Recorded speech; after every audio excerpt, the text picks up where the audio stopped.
Statement. The Prime Minister. Thank you, Mr. Speaker. And with permission, I would like to make a statement on the G20 summit in Argentina. But before I do so, I would like to put on record my thanks to President Macri for hosting such a successful summit. This was the first visit to Buenos Aires by a British Prime Minister, and only the second visit to Argentina since 2001. It came at a time of strengthening relations between our two countries, when we are seeking to work constructively with President Macri. Mr. Speaker, as we leave the European Union, I have always been clear that Britain will play a full and active role on the global stage as a bold and outward-facing trading nation.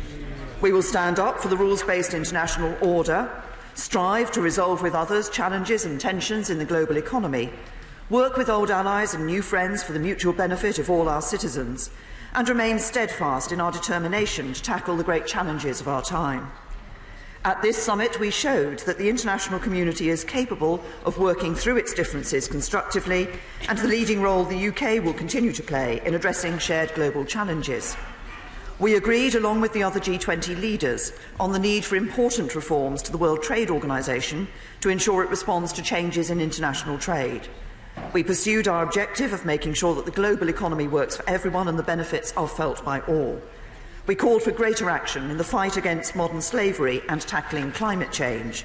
And I held discussions with international partners on security and economic matters, including on the progress of our exit from the European Union and the good deal and orderly exit will be for the global economy. Let me take each of these in turn.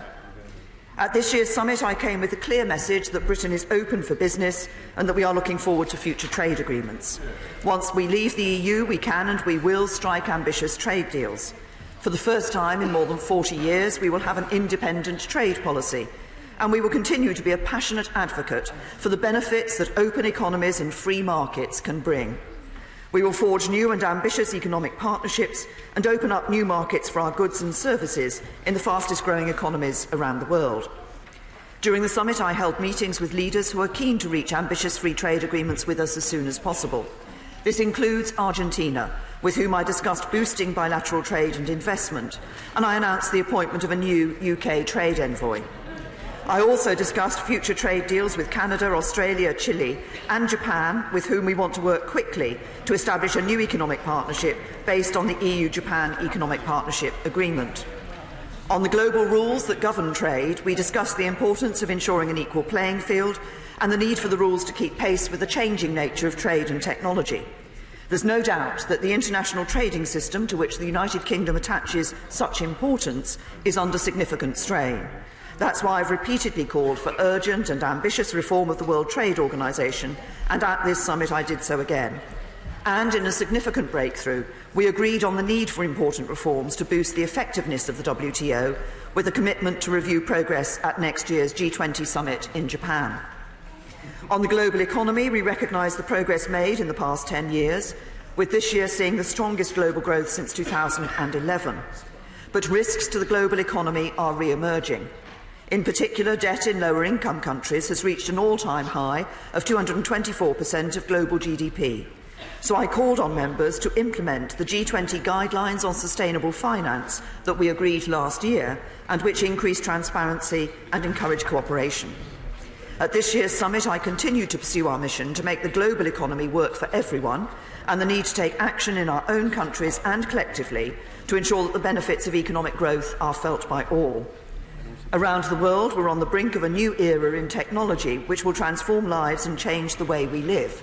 This has the potential to bring us huge benefits, but many are anxious about what it means for jobs.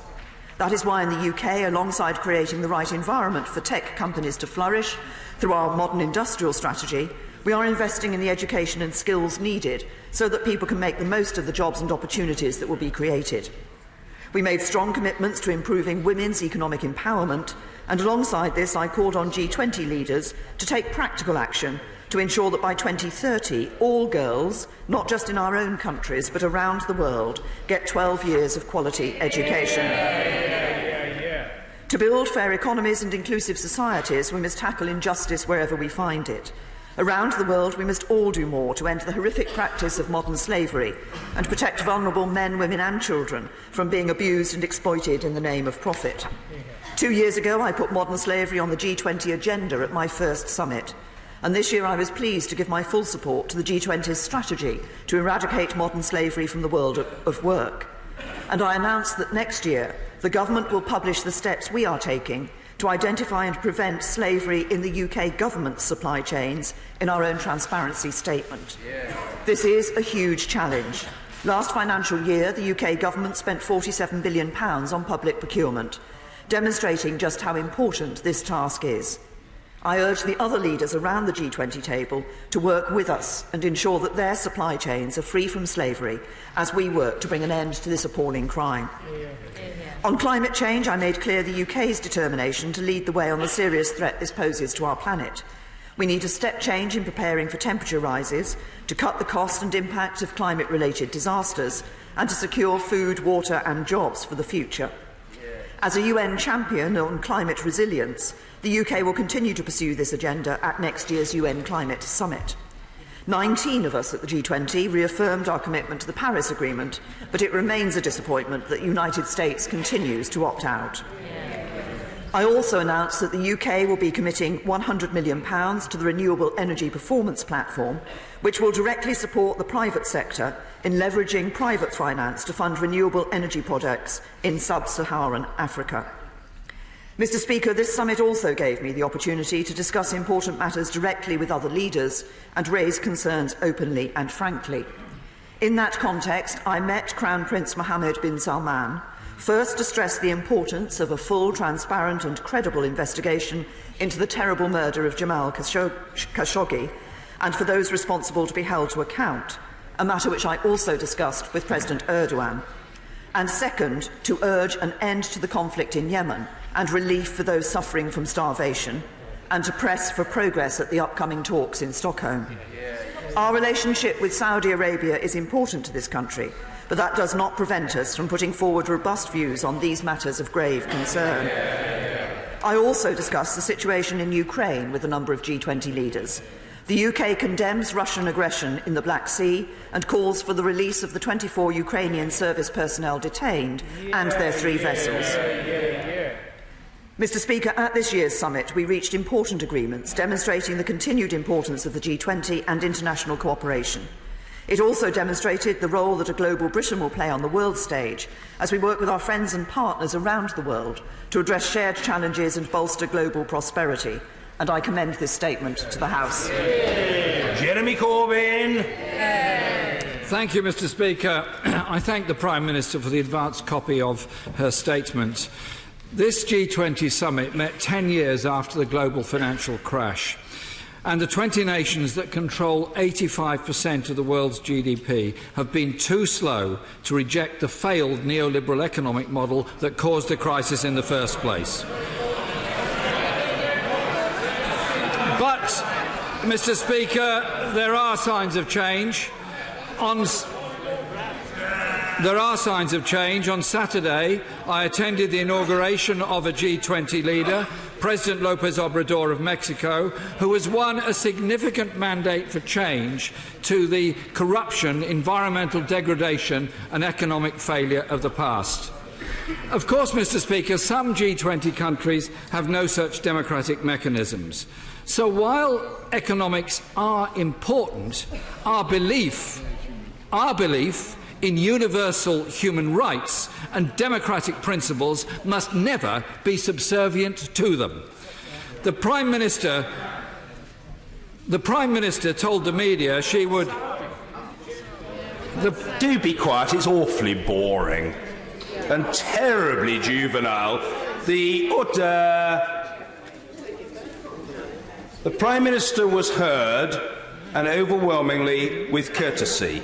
The same will apply in respect of the Leader of the Opposition. It doesn't matter how long it takes, I've got all the time in the day. That is what will happen. Please try to grasp this rather simple truth. Jeremy Corbyn.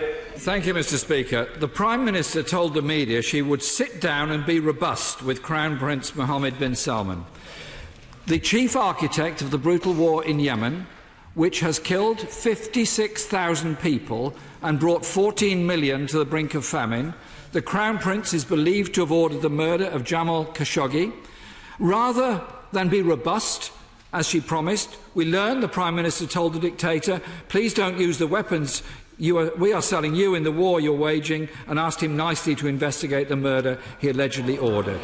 Leaders should not just offer warm words against human rights atrocities, but back up their words with action. Germany, the Netherlands, Norway and others have stopped their arms sales to Saudi Arabia. When will the United Kingdom do the same? On Ukraine, as NATO has said, we need both sides to show restraint and de-escalate with international law adhered to, including Russia allowing unhindered access to Ukraine's ports on the Sea of Azov. Britain's trade policy must be led by clear principles that do not sacrifice human rights. The International Trade Secretary claimed last summer that a trade deal between the UK and the EU would be the easiest in human history. Yet all we have before us is 26 pages of vague aspirations. It seems that neither has he got very far on the 40 trade deals he would be ready to sign the day we leave next year, unless the Prime Minister can update us in her response.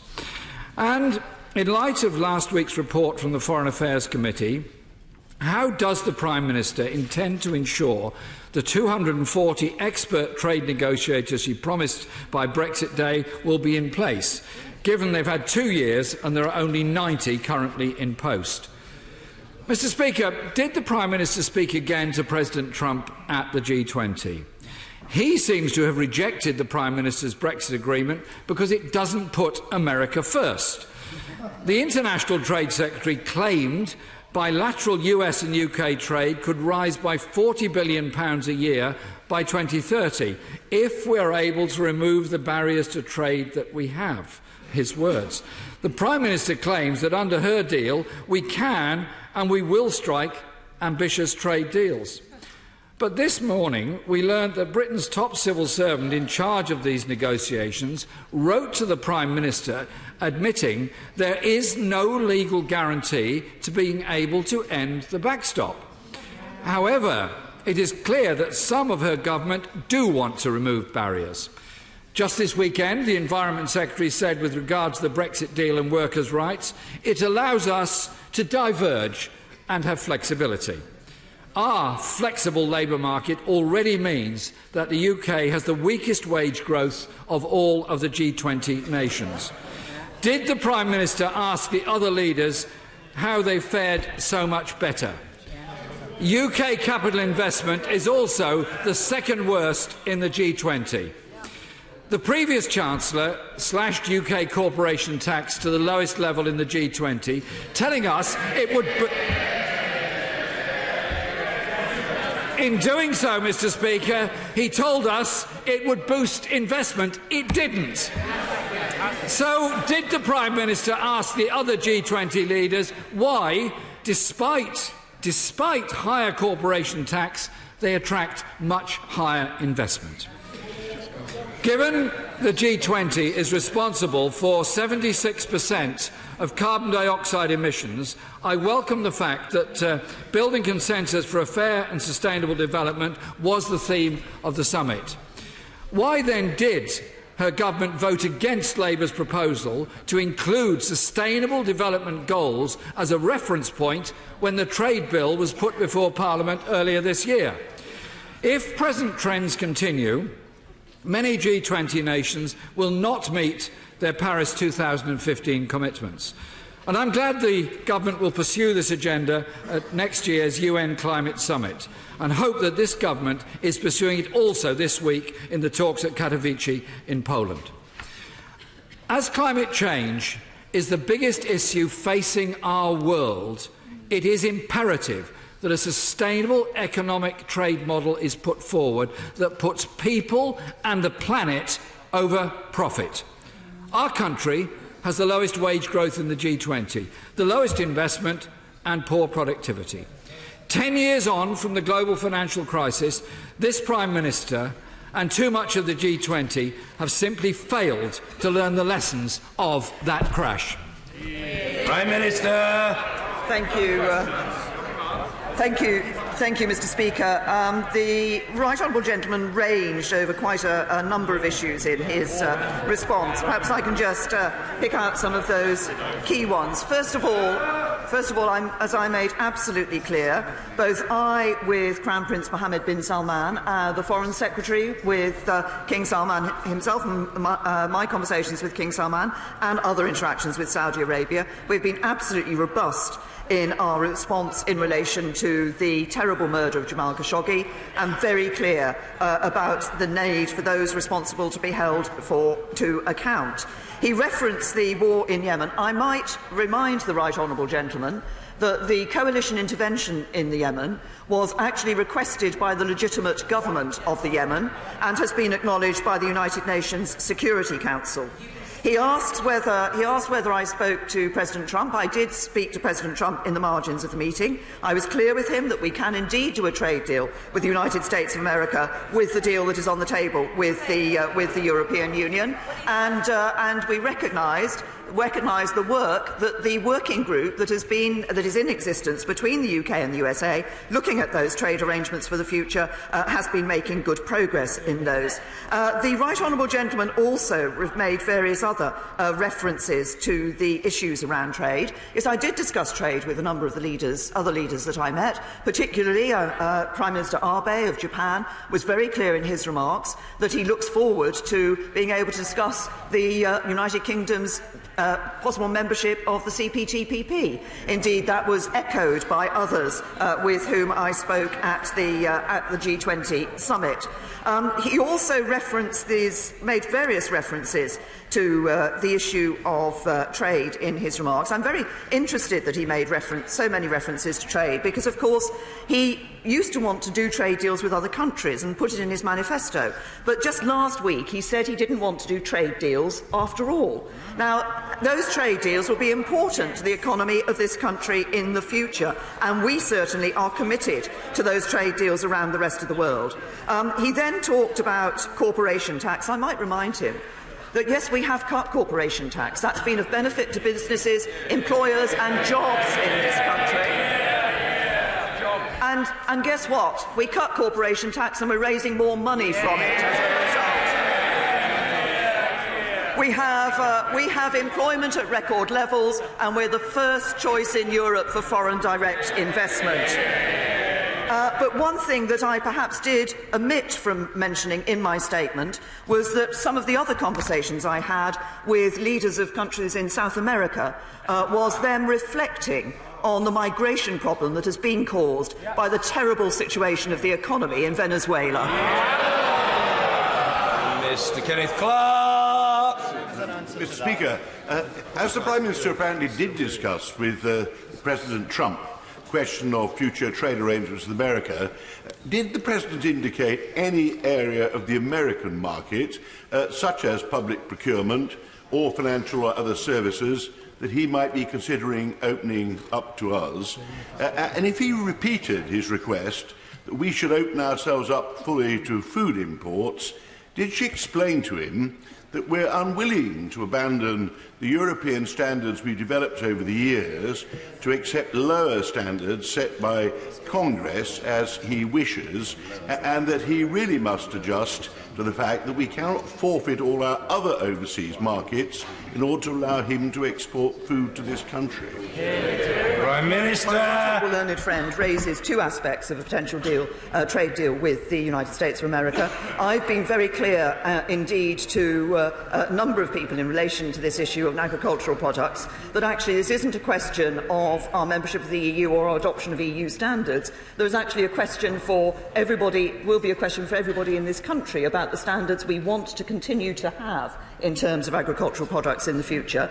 On the issue of opening up the American market in terms of public procurement and financial services, these are exactly the issues that the working group that is operating between us and the United States are looking at. Ian Blackford. Thank you, Mr. Speaker, and can I thank the Prime Minister for advance sight of her statement and join her in congratulating President Macri on Argentina's presidency of the G20. Mr. Speaker, it is pleasing to hear that President Macri and the Prime Minister had productive talks on trade and investment. Perhaps the Prime Minister will share more details with the House on the content of these discussions. Given the status strains on international diplomacy at this time, it is welcome that the G20 was able to come together and deliver a joint statement of endeavour. The communiqué itself is clearly a compromise agreement, but falls short in a number of areas. In particular, the pledge to look at WTO reform requires further explanation from the Prime Minister in terms of what reforms she believes is needed and why. Also, in terms of the refugee crisis and our responsibilities, it seems that the communiqué has the bare minimum commitment rather than real ambition. Mr. Speaker, this is particularly shocking, given that this week marks the 80th anniversary of the Kindertransport, the journey of children who fled the Nazis. We should still have that generosity of spirit for refugees in this country today. I do, however, agree with the Prime Minister's sentiments about how important the G20 is to international economic cooperation, and welcome that commitments have been made to work together on economic opportunities and the greatest threat to our generation, climate change. However, I note that the press release the Prime Minister explained how the summit gave her the opportunity to update leaders on her Brexit plans. Did the Prime Minister share with the world leaders any concern that her deal is a lame duck?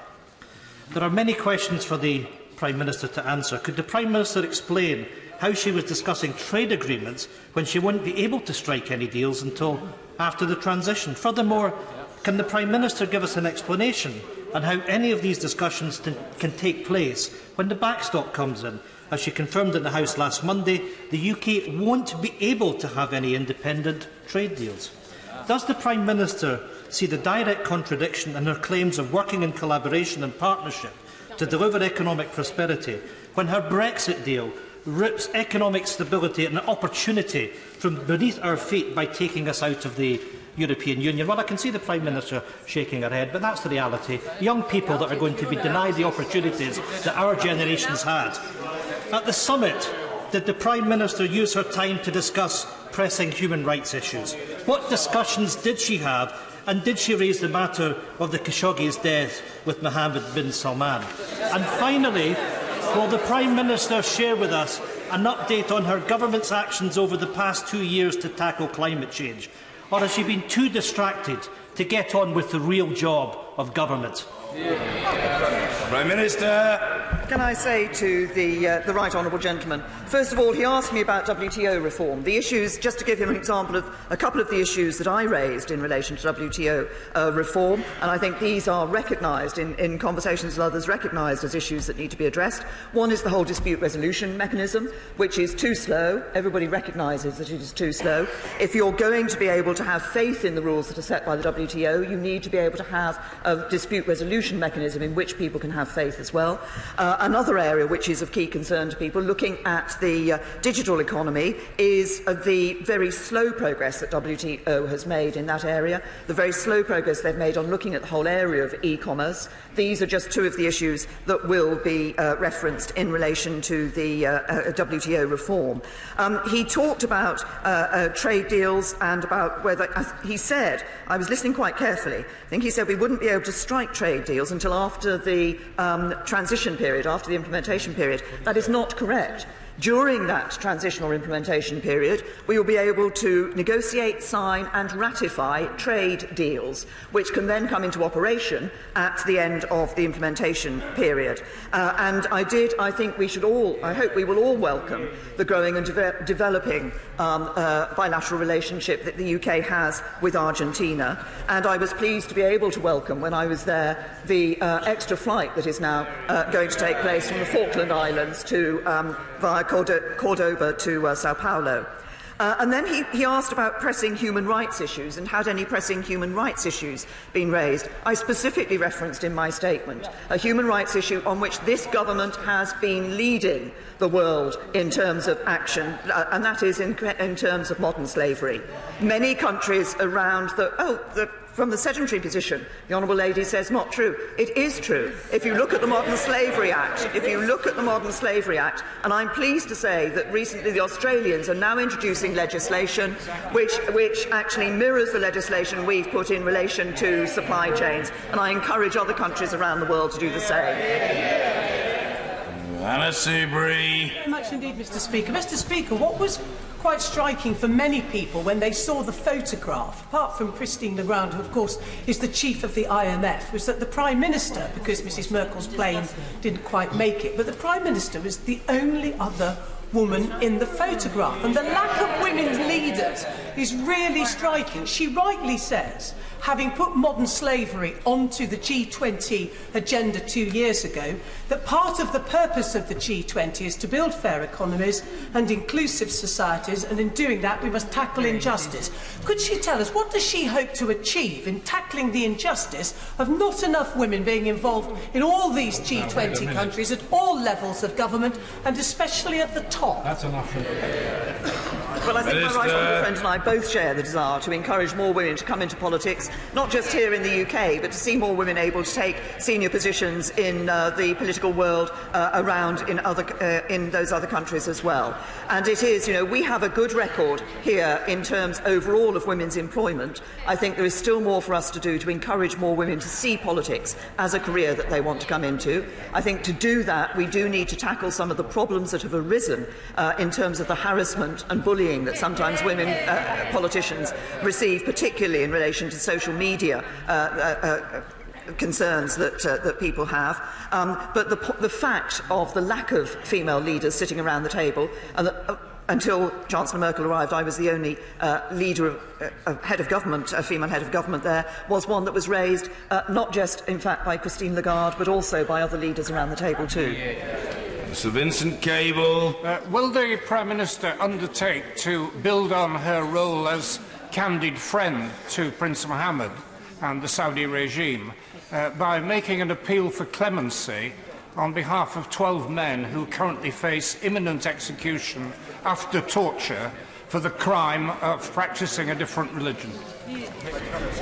Prime Minister. I say to the right honourable gentleman that we do regularly raise individual cases with the Saudi Arabian government, and at every time that I meet with the Saudi Arabian government, we talk about human rights issues. But I'm sure the Foreign Office will look at the particular case that he's talking about. Sir Roger Gale. Mr. Speaker, from the G20, did my right honourable friend gain the impression that beyond the European Union there's a big wide world waiting and wanting to do business with the United Kingdom? And contrary to the impression that was sought to be given by the spokesman from the Scottish Nationalist Party, is it not correct that within the withdrawal agreement it is perfectly possible for us to strike and sign deals ready for implementation immediately upon the end of the transition period? Prime Minister. Can I say to my honourable friend that I am able to give him that confirmation that he has sought in relation to those issues, and particularly on the second point, it is absolutely the case that during the implementation period, the transition period, we will be able to negotiate, to sign, to ratify trade deals with other countries around the world, and indeed there may be aspects of those trade deals that we're able to bring into practice. Rachel Reeves. Thank you, Mr. Speaker. This year, as the Prime Minister knows, is the 10th anniversary of the Climate Change Act. I welcome what the Prime Minister said about providing that leadership role at the UN Climate Summit next year, but our own country is not on track to meet the 4th and 5th carbon budgets. So what are we going to do to provide real leadership at the G20 on these issues and get back on track to meet those important 4th and 5th carbon budgets? Well, I think that the first thing is to actually show by the example that we have, and it was indeed, as the Honourable Lady says, 10 years ago that Climate Change Act came into place. I think that was an important step. I think that showed leadership here in the UK. We must continue to do that. But another aspect that we're also leading on is encouraging a greater development of resilience to climate change. As we look around the world, there are many, particularly Pacific islands, who will be significantly affected by climate change. Helping those and others, for example in the Caribbean, to build their resilience, I think is important too. Sir Nicholas Soame. Mr. Speaker, would my right honourable friend elaborate on what executive actions beyond condemnation the G20 partners agreed on Russia's blatant and wholly unacceptable piracy in the Sea of Azov and the wider Black Sea. Prime Minister. The G20 was clear, as my right honourable friend has indicated, in its condemnation of this action. There was discussion among the G20 leaders in terms of condemnation of this action. Of course, one of the G20 leaders is indeed President Putin. And that is why the question of executive action is one that I think we'll be taking in other fora. We, as the UK, have been one of the leaders in pressing for sanctions in the European Union against Russia for activity in the Ukraine, and we will continue to do so. Caroline Lucas. Mr. Speaker, speaking today at the UN Climate Summit, Sir David Attenborough told world leaders that the collapse of our civilisations and the extinction of much of the natural world is on the horizon. That is a very stark warning. I welcome the government's contribution to the renewable energy platform, but can the Prime Minister explain why the government is refusing to engage in the important fossil fuel subsidy peer review process, which is being led by the G20, despite the UK handing out billions to dirty energy every single year? Yes. Well, can I say to the Honourable Lady that we do recognise the significance of climate change. We also recognise, she referenced a quote from David Attenborough there, actually we recognise the importance of action in other areas as well, such as the protection of species around the world. That's why we had held the conference in October here in the UK on the international wildlife trade, which is another aspect of the future of our world. And in relation to energy sources, we do believe in having a mixed economy in relation to those sources. But we are, of course, one of the members of, and encouraging others to become members of, the Powering Past Coal Alliance. John Whittingdale. Can I thank my right honourable friend for the support of the government for Ukraine in the face of increased Russian aggression? Will she look at ways in which we can step up pressure on Russia to release not just the 24 sailors but also the 68 other Ukrainian political prisoners held in occupied Crimea and in Russia, and also to cease the blockade of Berdyansk and Mariupol in the Sea of Azov? Yes. Well, as my right honourable friend points out, this is not the only example of Russian aggression, and in fact what we have seen is this fits into a pattern of Russian behaviour. We will indeed continue to press for appropriate action to be taken in these matters. As I've said in response to a previous question, the UK has been leading in the EU in pressing for sanctions, and we will continue to do so, and I look forward to discussing with other EU leaders further steps that can be taken. Chris Brown. Mr. Speaker, members from across the House campaigned for a Magnitsky Act to deal with the human rights abuses in Russia and other countries, and we were delighted when it made its way into the provisions of the Sanctions and Anti-Money Laundering Act. But the Foreign Office is dragging its heels. It's not implemented any of this yet. Can the Prime Minister please chivvy along the Foreign Secretary to make sure that we get this in place as soon as possible? It's something we could do now. Can I say to the right honourable gentleman that, of course, I will ensure that the Foreign Office is looking at this issue. We are encouraging, with the Dutch, others more widely to take on this concept of the human rights-related Magnitsky Act. But there is a limit to what we can do in terms of individual imposition of sanctions until we leave the European Union. And Vicky Ford. Thank you, Mr. Speaker. Can I thank the Prime Minister for pointing out that an orderly exit is to benefit the entire world's economy. In the backstop, the UK will have tariff-free, quota-free access to the entire single market, but we will not be paying contributions to the EU budget or following EU rules on free movement. Who should be more uncomfortable, the UK or the EU? Well, can I say to my honourable friend that it is, of course, precisely because in that circumstance, should it come into place, we would be able to have that access without paying and without having to have free movement, that it makes the EU very uncomfortable about the prospect of the United Kingdom being in the backstop. Barry Shearman. Mr. Speaker, the Prime Minister mentioned that on the margin of the summit, she spoke to President Trump about trade policy. Is she aware that back home, this summit didn't look that inspirational? but could she tell us, in informal talks on the margin, did she have good talks with European allies, and did she get any really good bonuses out of the conversations? Minister. Bonuses. I had a number of discussions with European allies, but I focused my meetings at this G20 summit on those who I otherwise don't normally get the opportunity to speak to in the same way as I do with European leaders. And that's why I was pleased to have bilaterals with Prime Minister Trudeau, with Prime Minister Abe, President Erdogan. I've referenced the one on particular issues with Saudi Arabia, and indeed with President Macri of Argentina and with the President of Chile as well. Mr. Stephen Crabb.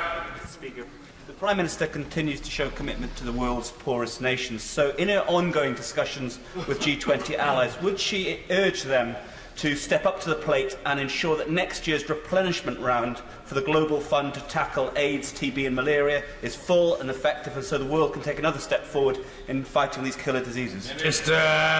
Yeah, well, I'm very happy to take up the issue that my right honourable friend has referenced.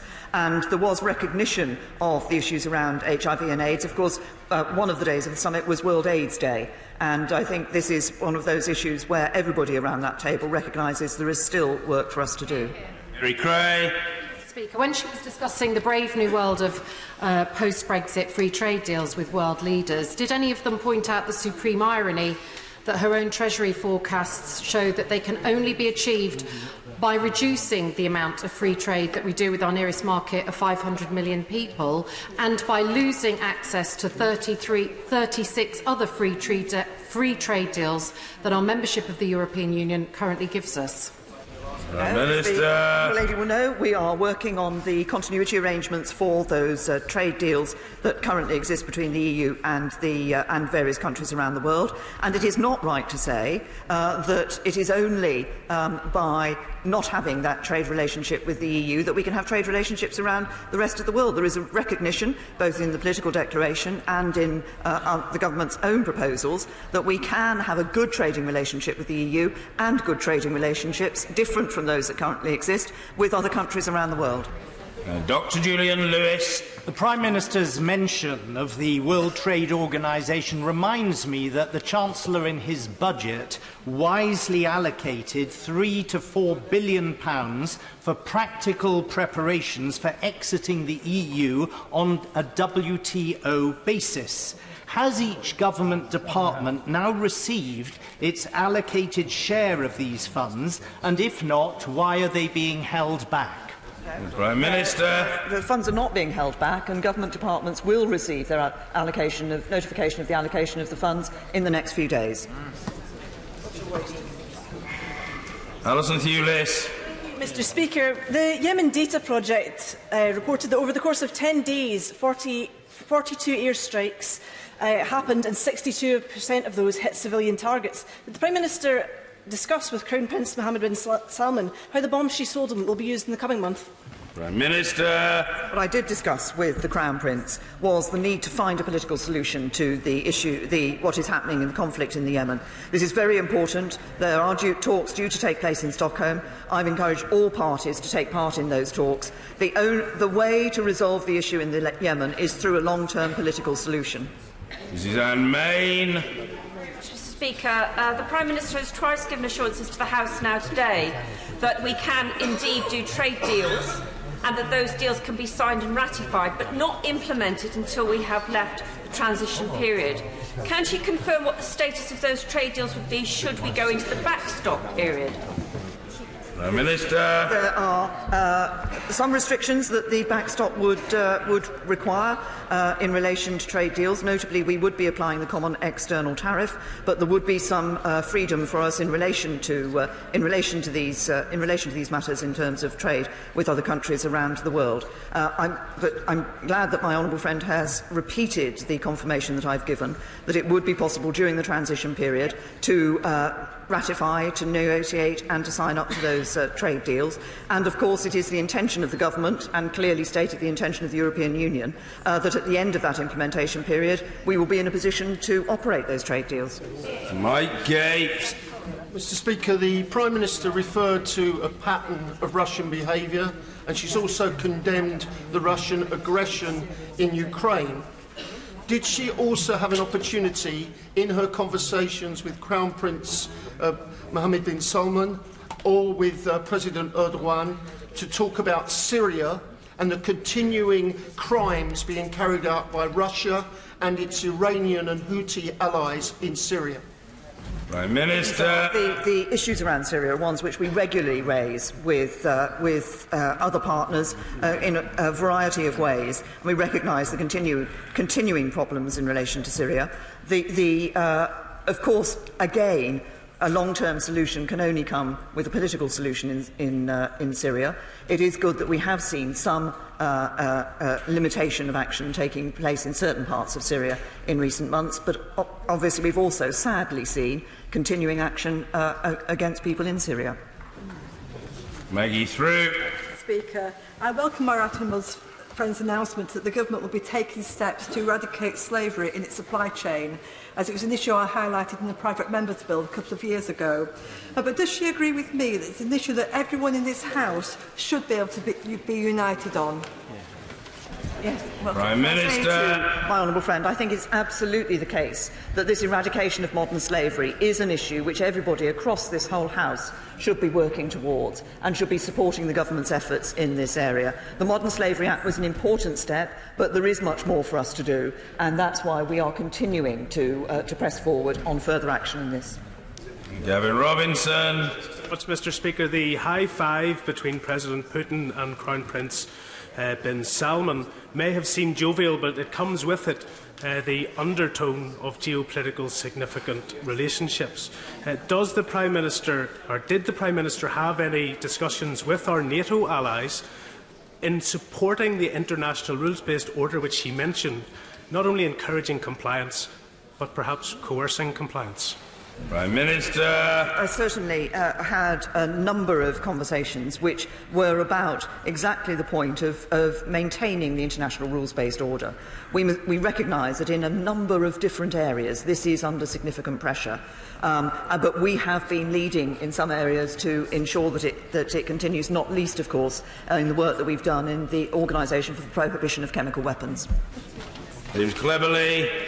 Speaker, amongst the members of the G20 are some countries who only a few decades ago were in crushing poverty themselves.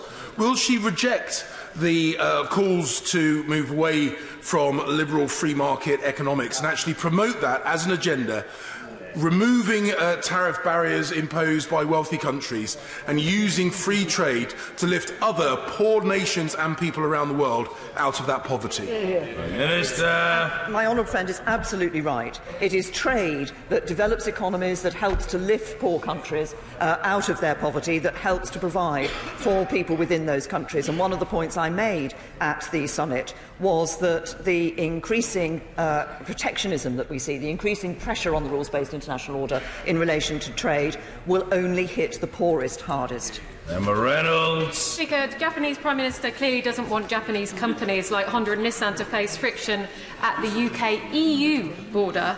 When will the Prime Minister be clear that there is a trade-off between, on the one hand, retaining the frictionless access to EU markets we currently enjoy, but which won't be in place after the transition period in her deal, and on the other hand, striking free trade deals with other countries around the world? Yeah. Minister. First of all, the Honourable Lady's made an assumption about what the political declaration. If she looks at the political declaration, she will see the ambition that is there in relation to the future trading relationships with the European Union. But yes, there is a balance for us in that relationship with the EU between an acceptance of rules and standards versus the sort of custom checks that take place in relation to frictionless trade. The government has recognised that. We did that when we published the white paper in the summer. But that does not mean that we cannot sign trade deals with the rest of the world. We will be able to sign those trade deals around the world. Mr. Philip Davis. Mr. Speaker, the Prime Minister referenced her deal with the EU. I just wondered, could she tell us, before she embarked on the negotiations with the European Union, what are the top 3 successful negotiations that the Prime Minister has negotiated? Prime Minister. Well, I'm tempted to. I'll tell my honourable friend one of the negotiations that I successfully negotiated. When I became Home Secretary, I was told that the exchange of passenger name records across the European Union would be a very useful means, would be very important in improving our security against terrorists and organised criminals. I was also told that we were the only country that wanted it, and therefore it could not happen inside the European Union. What do we now see?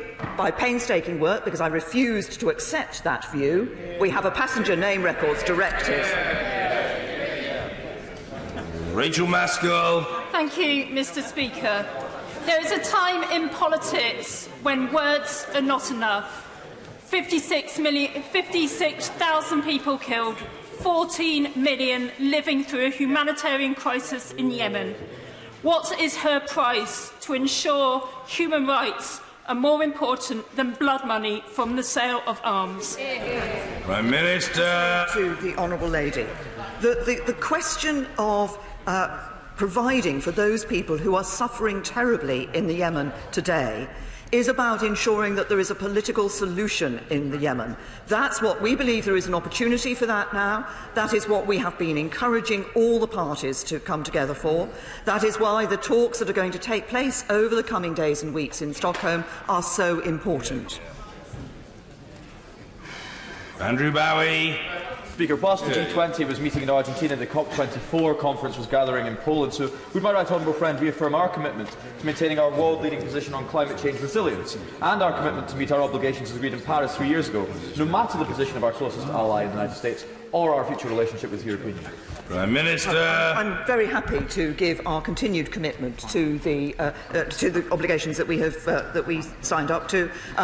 In fact, if we look at what happened in the Paris Accord, my right honourable friend, now the Secretary of State for Work and Pensions, in her previous role in energy, was a leading figure in helping to ensure that that Paris Accord came together, and we remain committed to it. Tom Bray. Mr. Speaker, returning to the Japanese Prime Minister, he asked our Prime Minister to rule out no deal. Will she? Minister. I have negotiated a good deal for the UK with the European Union. Daniel Kaczynski. Thank you, Mr. Speaker. I hope during the course of the summit the Prime Minister managed to speak to the Brazilian President, Mr. Temer, about his successor, Mr. Bolsonaro, who takes over on the 31st of this month. His virulent anti-homophobic remarks during the election campaign are unacceptable and unconducive to good relations with the United Kingdom. My honourable friend, that of course the incoming president who made those remarks was not there at the G20 summit. As he said, it was the current President Temer who was there. But we will continue to be clear with all countries around the world the importance that we attach to equal rights and the importance we attach to human rights. Dr. Rupa Haq. Mr. Speaker, can I congratulate the Prime Minister on all the air miles she's clocked up recently on our behalf? And can I urge her government not to forget its promises on anti-corruption?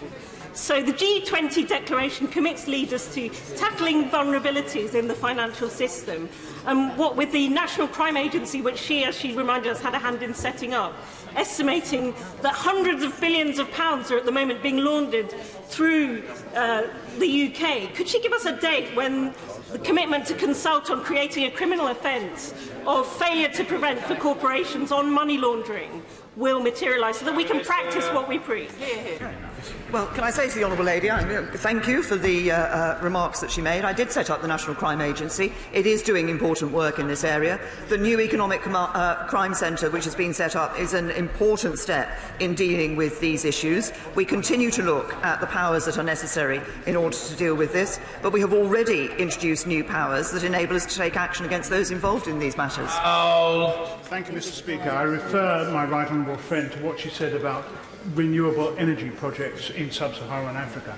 How will this support the target of 30% of renewable energy in Nigeria, a country which cannot provide electricity to half its population? Prime Minister. My honourable friend for pointing that out. The point of the intervention that we're making, the money we're making available, is this will help to leverage private finance. It is by government working together with private finance that we will be able to ensure that we see those projects being able to come on board in a number of countries around Africa. Jonathan Edwards. Mr Speaker. If the Prime Minister's Brexit proposals are implemented, the trade deals she talks about will have to concentrate primarily on services as opposed to goods. Will she make a commitment, therefore, to rule out using public services as a bargaining chip? Minister.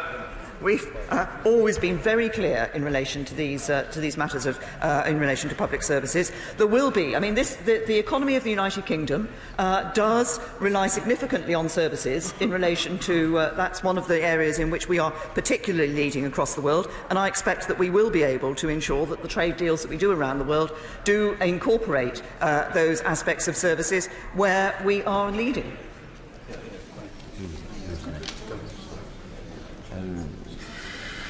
Stephen Kerr. Thank you, Mr Speaker. If I might return to the subject of the sixth replenishment of the Global Fund to continue the fight against HIV, AIDS, tuberculosis and malaria, can my right honourable friend confirm from her engagement with the US administration that the United States, currently the biggest donor to the fund, shares her commitment?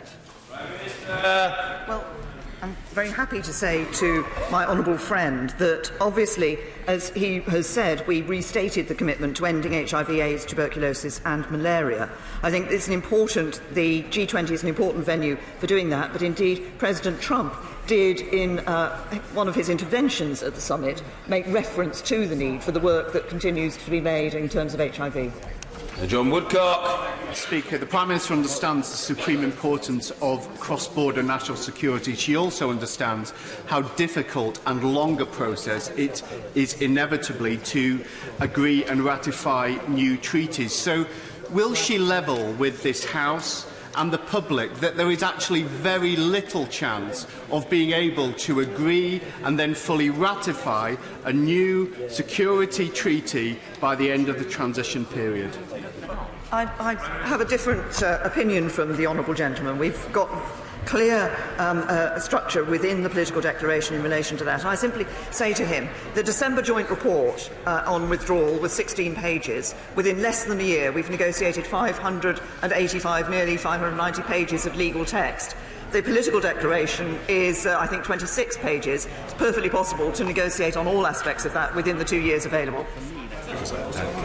Henry Smith. Thank you, Mr Speaker. Next week in Marrakesh, a UN conference takes place on migration, yet there are considerable concerns amongst some G20 and EU member countries. Italy, for example, at the provisions of that.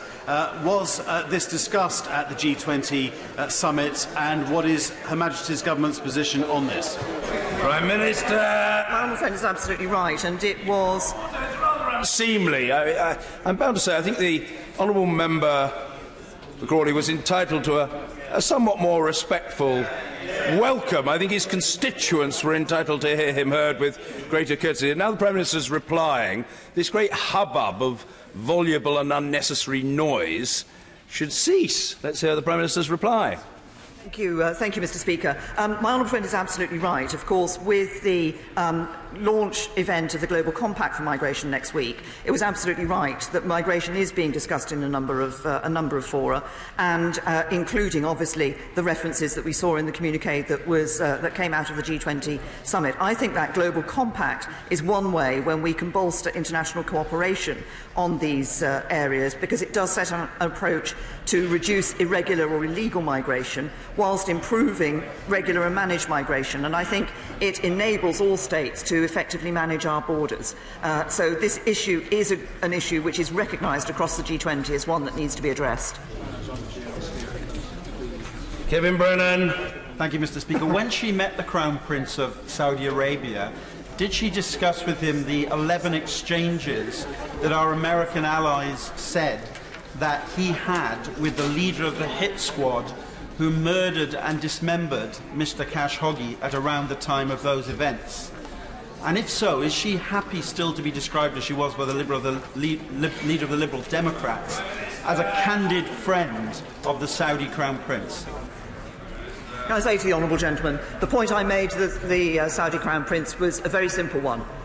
Everybody needs to be absolutely confident that the Saudi Arabian investigation is full, is proper, is credible and is transparent. That is what we are encouraging them to ensure that they do. I also discussed the nature of the investigations with President Erdogan. Matt Warman. Mr. Speaker, it's the rise of technology that will change more lives across the G20 than any other factor. Can the Prime Minister restate her commitment to increase our spending on research and development so that we, as in this country, make the most of the opportunities? Prime Minister. My friend is absolutely right. We have a firm commitment as a government to increase the percentage of GDP being spent on research and development to 2.4%. That is both public and private sector investment. This is the way in which we can ensure that we're investing in the jobs of the future. Debbie Abraham. Today is International Disability Day, and with over 1 billion disabled people worldwide, and that number set to increase, was the equality and empowerment of disabled people discussed at the G20? And if not, will the Prime Minister commit to discussing it at a future meeting? Prime Minister. What was discussed was the importance of ensuring that economic development benefits all people, and that includes those who currently feel they're not benefiting from it, but obviously does include disabled people. There are a number of events around the margins of the G20 also which addressed a number of these issues. Chris Phil. Thank you, Mr. Speaker. The Prime Minister mentioned in her statement the importance of securing free trade deals around the world, and yet some members of this House are proposing the so-called Norway Plus option, membership of the single market and the EU customs union, most likely with a backstop. Does she agree that would prevent free trade deals being done, we'd still be paying money in, and there would be unlimited free movement? And would she join with me in saying that would be an extremely bad choice for our country to take? Well, I'm happy to confirm what my honourable friend has said. That option indeed would mean that we were continuing to pay, that we had to accept free movement, that we accepted also the Norway Plus model has that issue of the customs union. What we have negotiated for the United Kingdom is a deal that is right for the United Kingdom. Carol Monaghan. Mr. Speaker, I'm pleased that the Prime Minister recognises the importance of an equal playing field with respect to trade. Will this also apply to the contract for the fleet solid supply ships? And can the Prime Minister assure our UK shipbuilders that foreign government-sponsored bids will be ruled out? Can I say to the honourable lady, she will be aware that we have developed a national shipbuilding strategy. I think this is an important step forward which will support shipbuilders around the UK. Martin Whitfield. I'm grateful, Mr. Speaker. By 2030, each girl is guaranteed 12 years of education. Could the Right Honourable Prime Minister confirm what the commitment from the G20, and in particular this country, is to achieve it by 2030? Yes, we are already one of the countries that is putting significant funds from our international development funding into this whole question of girls' education, and we will be continuing to do so. Thank you. Order. Statement. The Attorney General.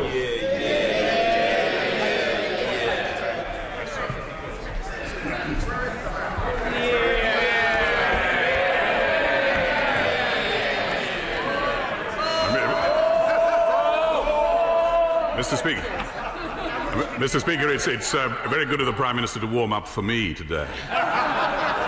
Mr. Speaker, with your leave, I wish to make a statement to the House. I should make clear the context in which I consider that I am to do so today. My statement today is intended to inform the debate that is shortly to commence on the motion to approve the withdrawal agreement and the political declaration on the future relationship concluded with the European Union by my right honourable friend, the Prime Minister. It is important, Mr. Speaker, to understand how the law officers habitually give their advice, which may be a mixture of oral and written communications given at different times during fast-developing events. Ministers are advised by their own departmental lawyers, and the points that arise for consideration of the law officers are invariably limited to the relatively few of particular importance to the policy decision of the government. Therefore, my statement today is complemented by a detailed legal commentary provided for the purpose of the debate and published this morning, which analyses the effect of the agreement as a whole. That legal commentary has been produced with my oversight and approval, and I commend it to the House as both an accurate examination of the provisions of the agreement and a helpful exposition of some of the salient issues that arise from them. There is, of course, no want of other sources of helpful commentary available to the House. In making this statement in these unusual circumstances, and in answering any questions that honourable members may have, I consider that I have a solemn and constitutional duty to this House to advise it on these legal questions objectively and impartially, and to place such legal expertise as I have at its disposal. The historical precedents strongly support that view. The House may be sure that I shall discharge this duty with uncompromising and rigorous fidelity. If this agreement is to pass this House, as I strongly believe it should, I do not believe that it can or should pass under any misapprehension whatsoever as to the legal matters on which that judgment should be based. It is important to recall that the matters of law affecting the withdrawal agreement can only inform what is essentially a political decision that each of us must make. This is not a question of the lawfulness of the government's action, but of the prudence as a matter of policy and political judgment of entering into an international agreement on the terms proposed. In the time available to me, it is impossible to have covered each of the matters of law that might arise from 585 pages of complicated legal text, and no Attorney General, and certainly not this one, can instantly possess the answers to all of the pertinent questions that the skill and ingenuity of honourable members may devise. However, I am aware that there are certain parts of the agreement, the meaning of which attracts the close and keen interest of the House, and it is to some of these that I now turn. First, the Northern Ireland Protocol and some of the other provisions of the withdrawal agreement relevant to it. The protocol would come into force, if needed, on the conclusion of the implementation period on the 31st of December 2020, unless, pursuant to Article 132 of the agreement, both the UK and the EU agree to a single extension for a fixed time of up to 1 or 2 years. By Article 1, the protocol confirms that it would affect neither the constitutional status of Northern Ireland nor the principle of consent as set out in the Belfast or Good Friday Agreement. The statutory guarantee that a majority in Northern Ireland would be required to consent to a change in its constitutional status as part of the United Kingdom, and the associated amendment to the Irish Constitution to remove its previous territorial claim remain in place. Once in force, by Article 2.1 of the Protocol, the parties would be obliged in good faith to use their best endeavours to conclude, by the 31st of December 2020, an agreement that supersedes it. There is a separate but closely related duty on the parties under Article 184 to negotiate expeditiously and use best endeavours in good faith to conclude an agreement in line with the political declaration. Having regard to those obligations, by Article 1.4 of the Protocol, it is expressly agreed not to be intended to establish a permanent relationship, but to be temporary. That language reflects the fact that Article 50 of the Treaty on European Union does not provide a legal basis in Union law for permanent future arrangements with non-member states. If either party did not comply with its obligations of good faith after the implementation period, it would be open to them to bring a complaint under the dispute settlement provisions set out in Articles 164 to 181 of the Agreement. These include independent arbitration. Clear and convincing evidence would be required to establish a breach of that obligation. If the protocol were to come into force, it would continue to apply in international law unless and until it was superseded by the intended subsequent agreement which achieved the stated objectives of maintaining the necessary conditions for continued North-South cooperation, avoiding a hard border and protecting the Belfast Agreement in all its dimensions. There is, therefore, no unilateral right for either party to terminate this arrangement. This means that if no superseding agreement can be reached within the implementation period, the protocol would be activated and in international law would subsist even if negotiations had broken down. How likely that is to happen is a political question, to which the answer will no doubt depend partly on the extent to which it is in either party's interests to remain indefinitely within its arrangements. Under the protocol, the UK would form with the EU a single customs territory for goods for fiscal or tariff purposes. Accordingly, Northern Ireland would form part of the same customs territory as Great Britain, with no tariffs, quotas or checks on rules of origin between Great Britain and Northern Ireland. However, Northern Ireland would additionally apply defined aspects of the EU's single market rules relating to the regulation and control of the supply of electricity on the island of Ireland, goods, including cross-border VAT rules, and the EU Customs Code.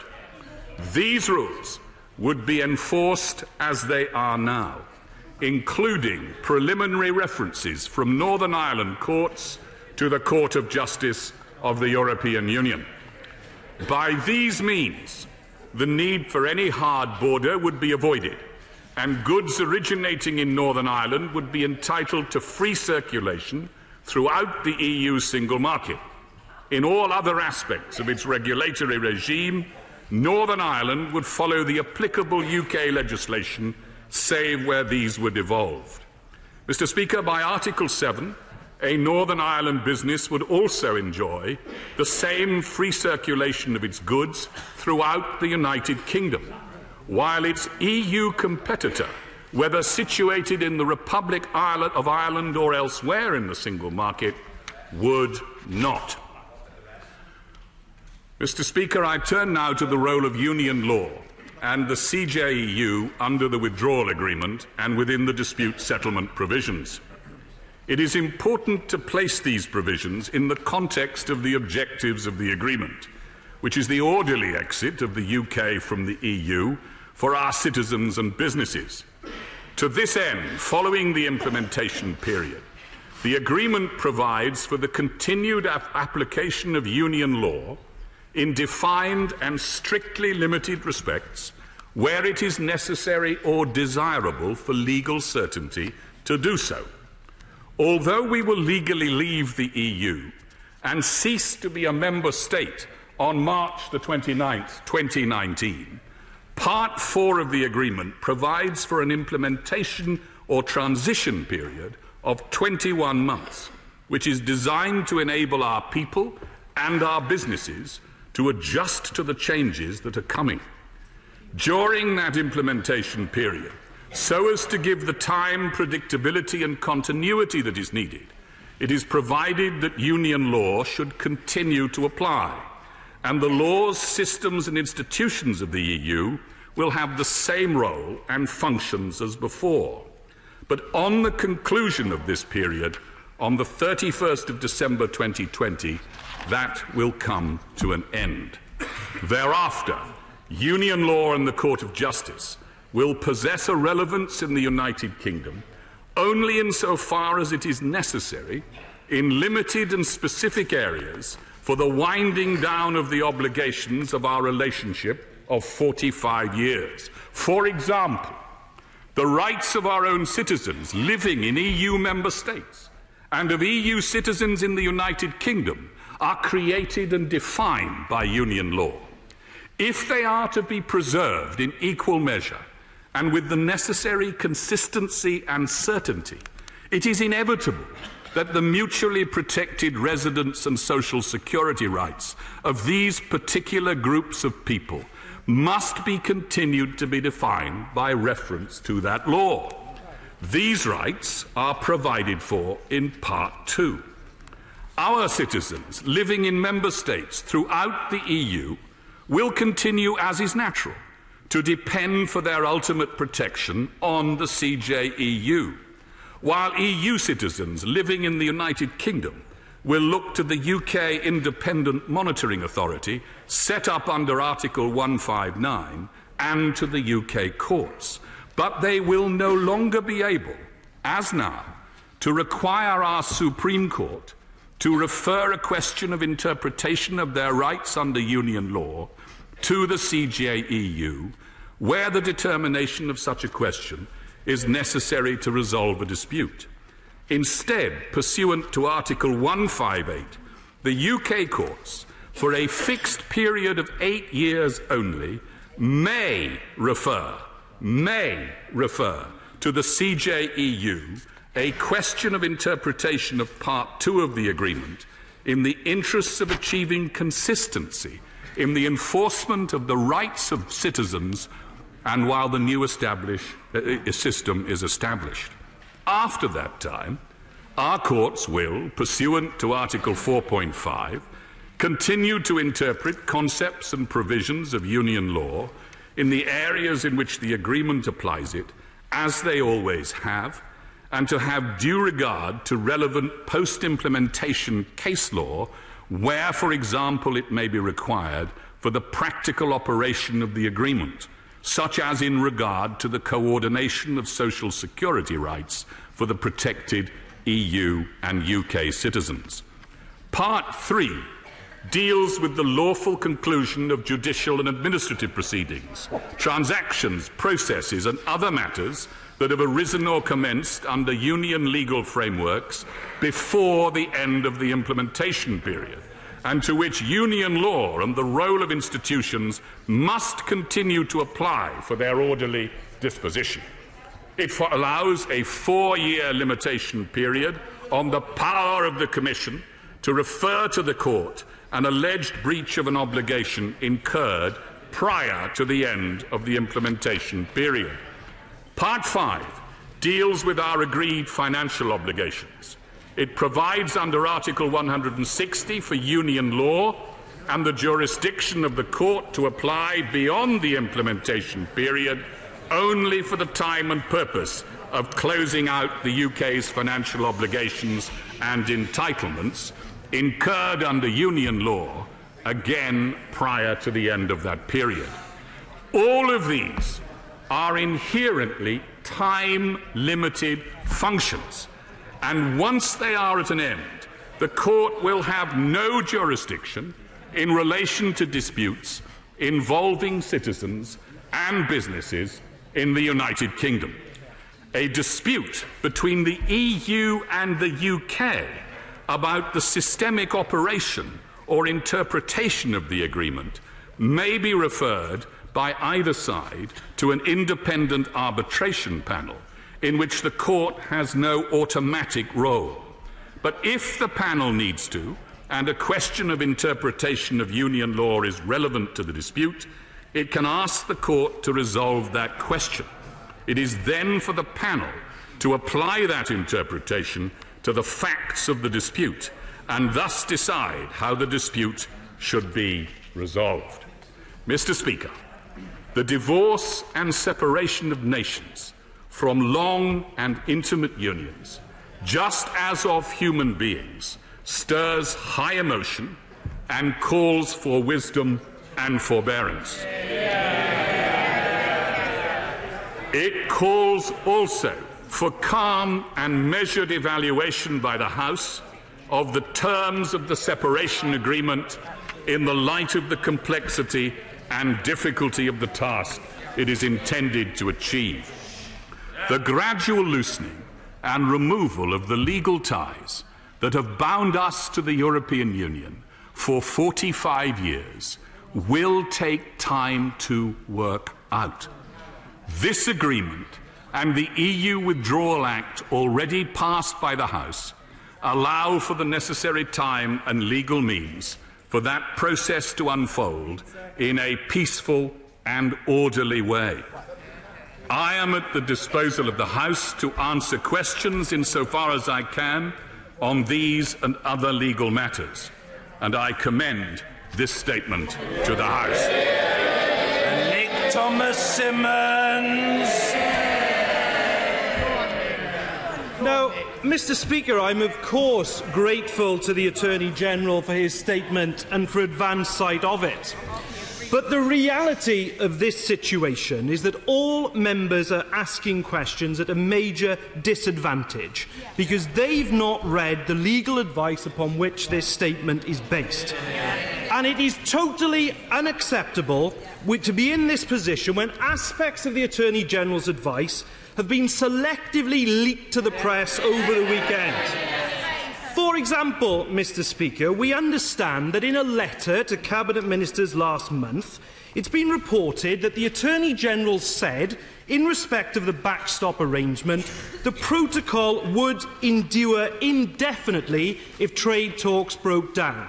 Now, today, in his statement to this House, the Attorney-General has talked about political factors that might, in his view, make the backstop temporary. But the reality is that that isn't the legal position. Perhaps he can confirm the legal position is as was in the letter, that it will endure indefinitely if the trade talks break down.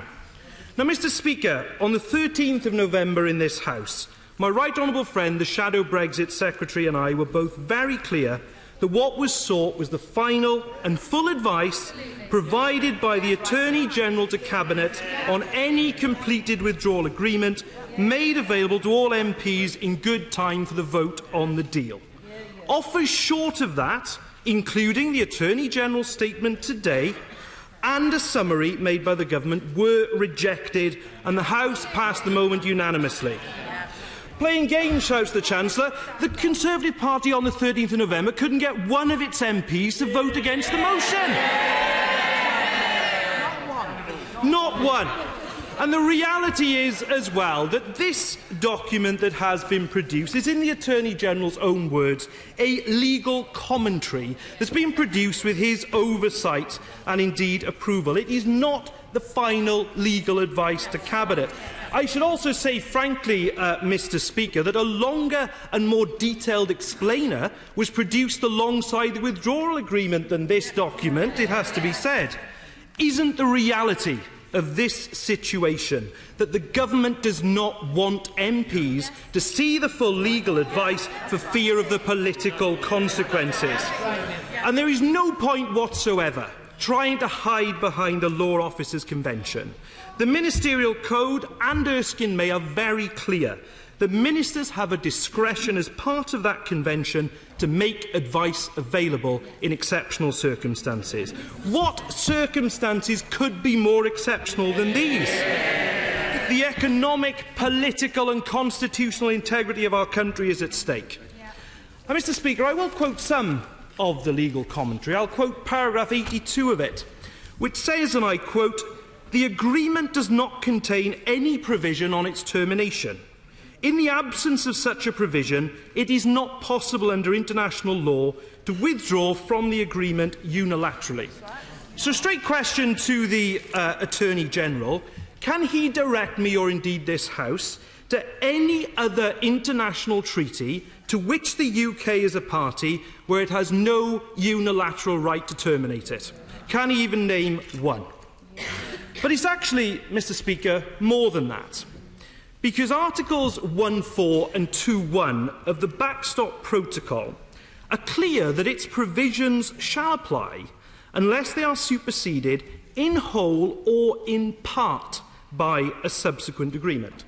So put simply, no, the with whole or in part bit was not commented on actually in the statement, and put simply, what that means is that parts of the backstop could become permanent even in the event that a trade deal was agreed. So can I ask the Attorney-General directly, what is his view as to which parts of the backstop arrangement in this protocol he advises are most likely to become permanent? And can I also raise with the Attorney-General the impact on the Good Friday Agreement? And here I refer to page 305 of the withdrawal agreement, and this is what it refers to. The need for this protocol to be implemented so as to maintain the necessary conditions for continued North-South cooperation, including for possible new arrangements in accordance with the 1998 agreement. So can the Attorney-General tell the House, in his view, firstly, which new arrangements he believes would be in accordance with the 1998 Good Friday Agreement, and secondly, which arrangements he believes would not be in accordance with it? Mr. Speaker, in the first instance, it will be for you to rule whether there has been an arguable case of contempt for what we on these benches believe to be a failure to comply with the motion of 13th of November. For the sake of our economy, our jobs and our futures, all possible information should be made available to members of this House. The government should do the right thing and make this full advice available. With so much at stake for all our constituents, with 8 days to go before the vote on the deal, this House and this country deserves better from this government. Attorney-General. Well, Mr. Speaker, first let me say to the honourable gentleman, he has a far better than any advice I may or may not have given to the government. He can ask me, and all he has to ask, and he will receive, because I will give him a frank answer.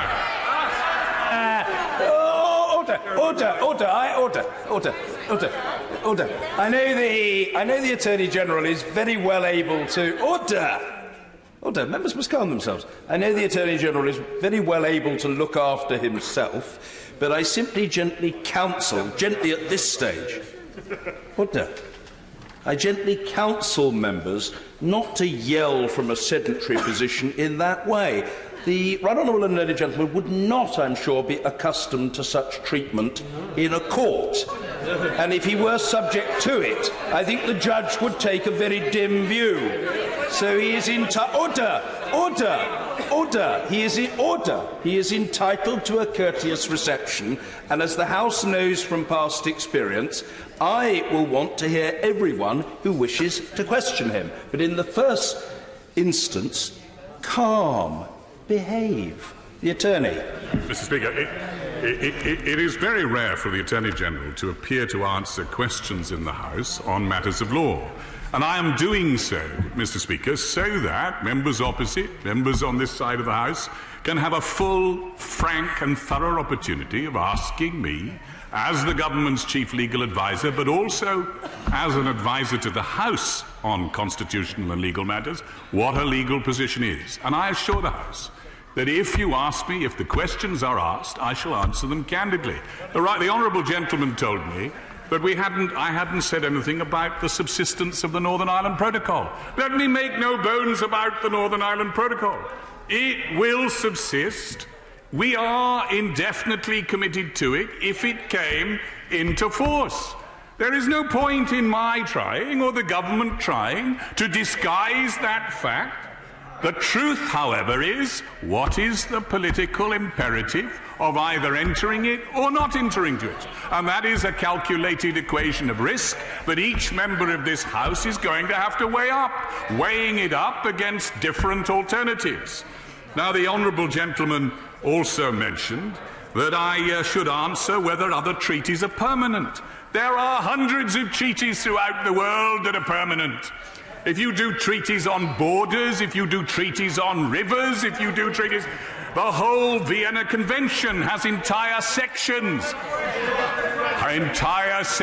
on permanent treaties. And if the honourable gentleman wants me to enumerate some, I'll write to him with them. I'm afraid I don't have them to hand. But there is an entire section of the Vienna Convention on permanent treaties. The question of whether we have a right to terminate under the Convention is a matter of construction. Let me make it plain. There is no such right to terminate if the Northern Ireland Protocol comes into force. The question of how likely it is to remain in force is a political judgment to be based on factors largely relating, as I have said, to in whose interests it would be to remain in it for longest. Mr. Kenneth Clark. Well, firstly, Mr. Speaker, may I... Oh, it's rather unseemly for people to yell out, "Is that it?" Well, the attorney, to be fair, has given a very full response. Members can make of it, order. Members can make of it what they will. But in any case, everybody should cheer up now, because we're about to hear the Father of the House, Ken Clark. Whether that will cheer people up or not, I have no idea. But firstly, Mr. Speaker, may I sincerely congratulate my right honourable friend on his masterly exposition of the facts and the law, which put paid to quite a lot of the paranoia and conspiracy theories that have been running around all too often in our European debate. And secondly, does he accept that it was central to the Good Friday Agreement, Belfast Agreement, that both sides committed themselves timelessly to an open border?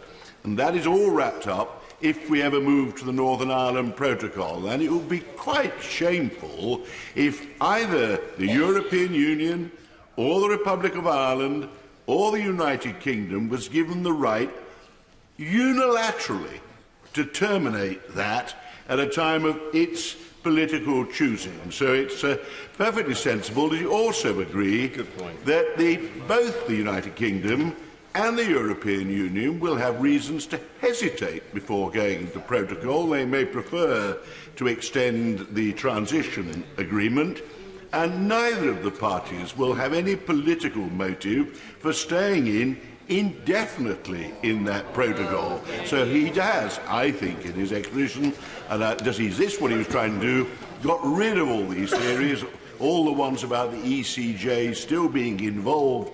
It has obviously got to be in the rights of British citizens after we leave, and enable the House to get back to the real political debate that we have got to have in the next few days.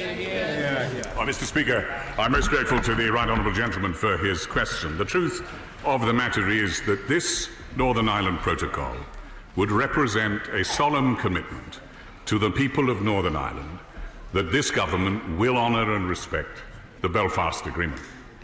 I make no bones about it. I would have preferred to have seen a unilateral right of termination in this backstop.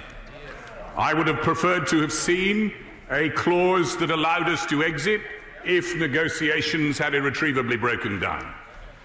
But I am prepared to lend my support to this agreement because I do not believe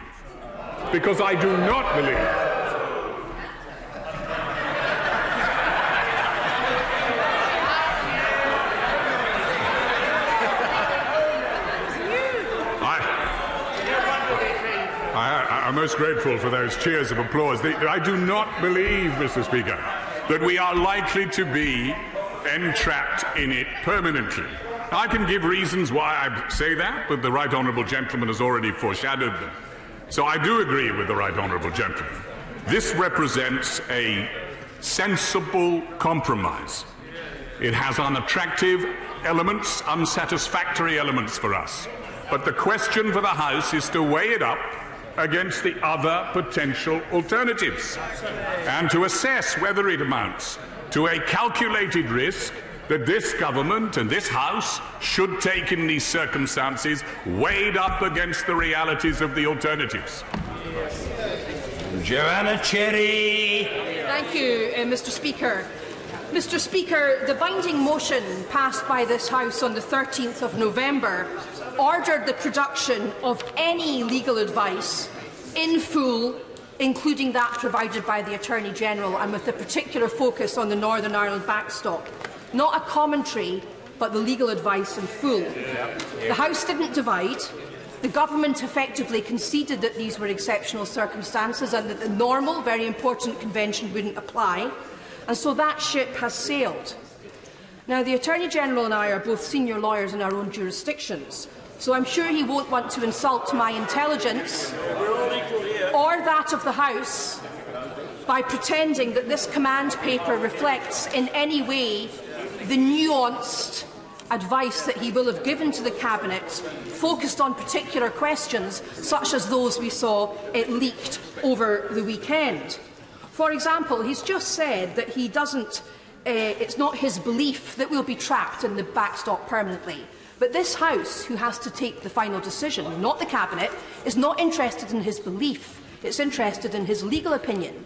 So can he confirm for me that I am right in saying that there is nothing, as a matter of law, which will not prevent the backstop from becoming the permanent UK-EU relationship in the event that neither side can agree a future economic relationship? That is the matter of law.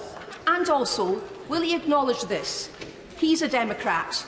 The Government are Democrats. They've gone on incessantly about the will of the people for the last 2 years, and they profess to believe in parliamentary sovereignty.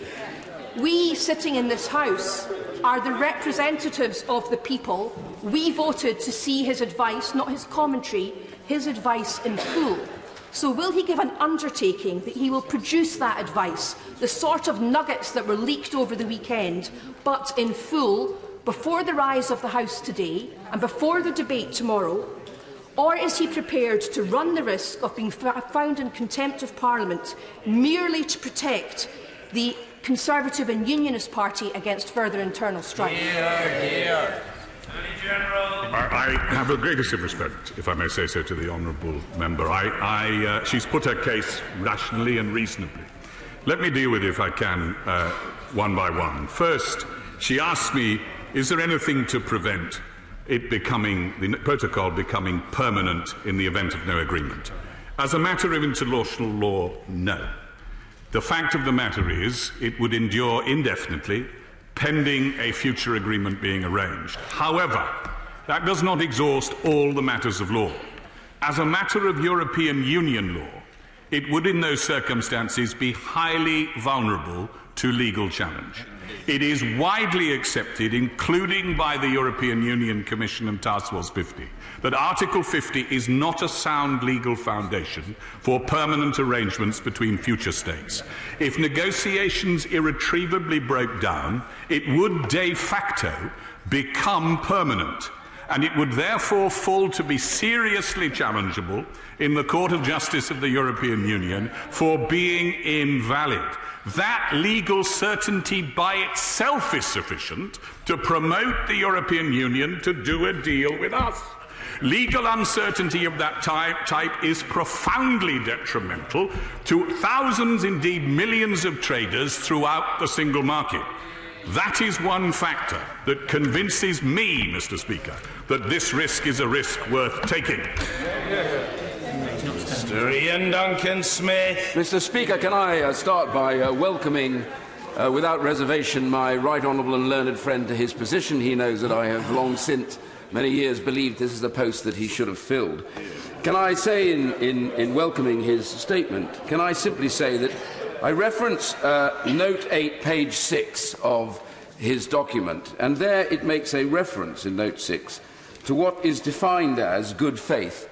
And he references the International Court of Justice, and he won't mind if I just quickly quote this to him from that.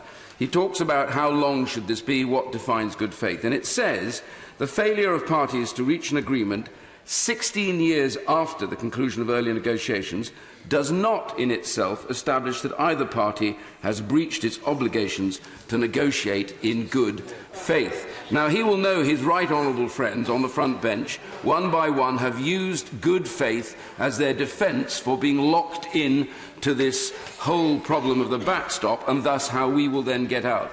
Does he not therefore agree that, and would he answer this in this sense, is it that good faith is required for best endeavours as a matter of law or not?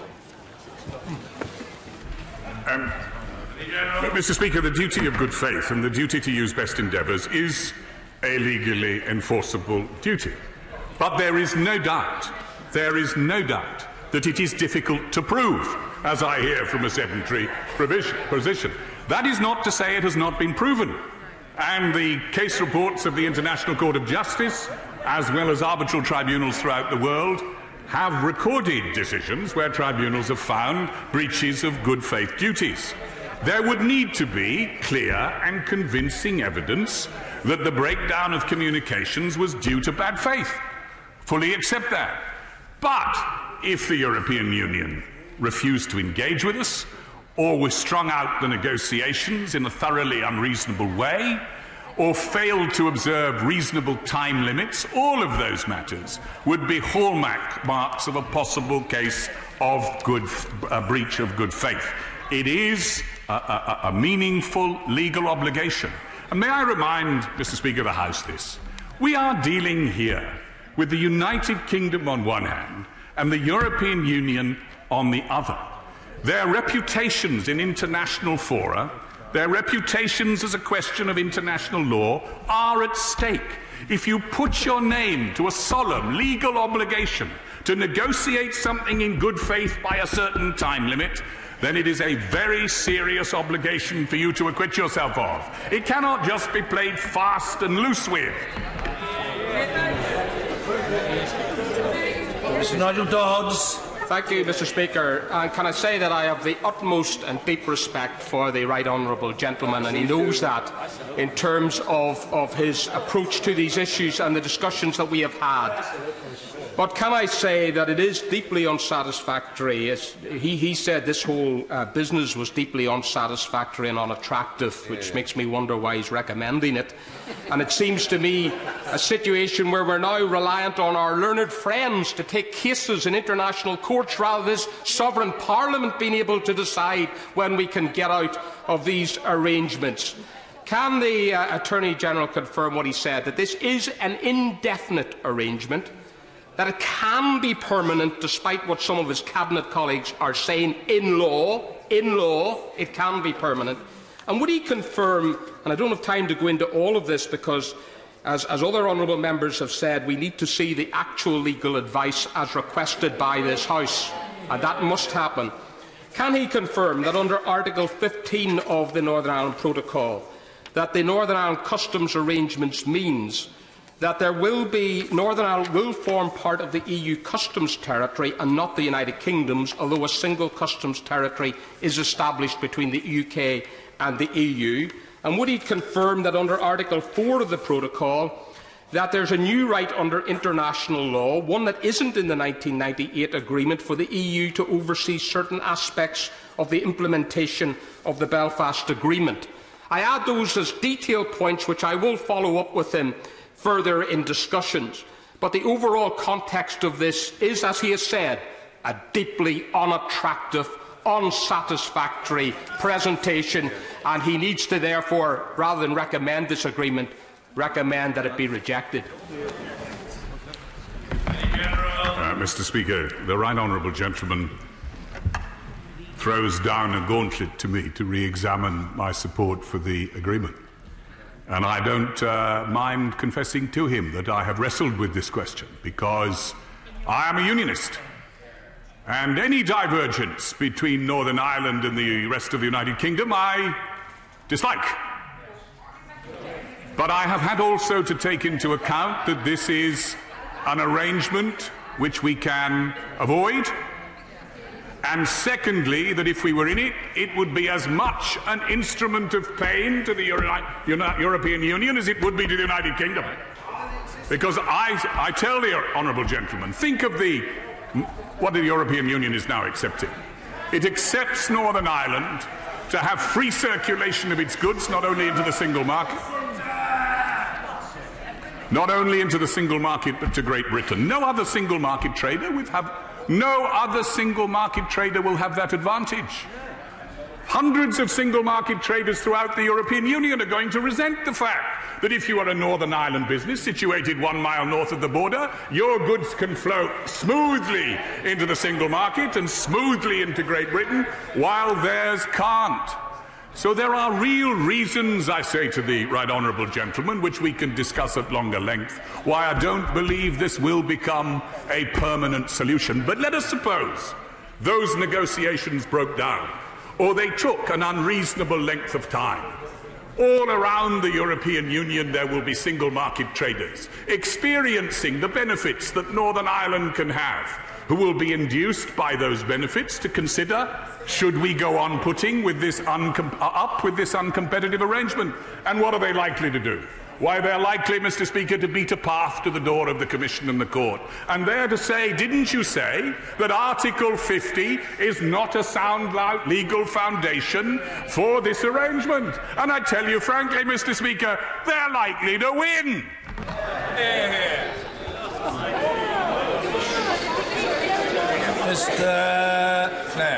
William Cash. Mr. Speaker, on the issue of precedents, there are 5. Order. I understand the order. I understand the House is mildly animated, but we must hear what the Chair of the European Scrutiny Committee wants to say. Sir William Cash. Thank you, Mr. Speaker. On the issue of precedents, there are 5 where full disclosure has been made of the Attorney General's advice over the past 40 years as being disclosed for compelling and exceptional reasons in the public interest.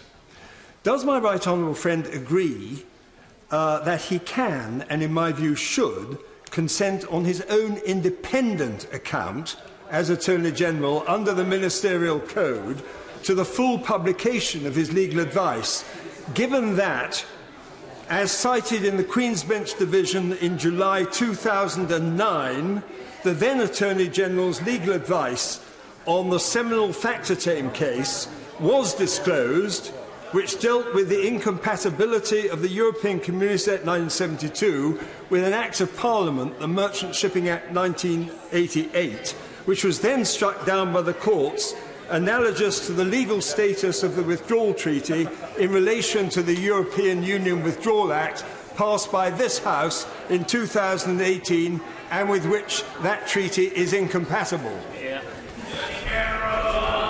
Well, Mr. Speaker, I say to my honourable friend, this is not a question of the lawfulness of the government's action, as it was in the publication of Lord Goldsmith's advice. This is simply a view on the legal effects of a particular agreement. There are hundreds of lawyers throughout the United Kingdom, I am delighted to say, who could offer a perfectly competent view on this agreement. I cannot see why there is anything exceptional about the current circumstances and about my advice. But let us suppose there were something exceptional about my advice. Well, I am here to be asked any question that the government has also asked. So all that the honourable and right honourable members opposite have to do is ask, and I will give them a frank answer. Harriet Harman. Thank you, Mr. Speaker. Will he acknowledge frankly to this House that publishing this paper on the legal position on the withdrawal agreement and his statement to the House today does not represent compliance with the motion of this House that was passed unanimously on November the 13th? And does that not represent a fundamental point of constitutional principle? Yep.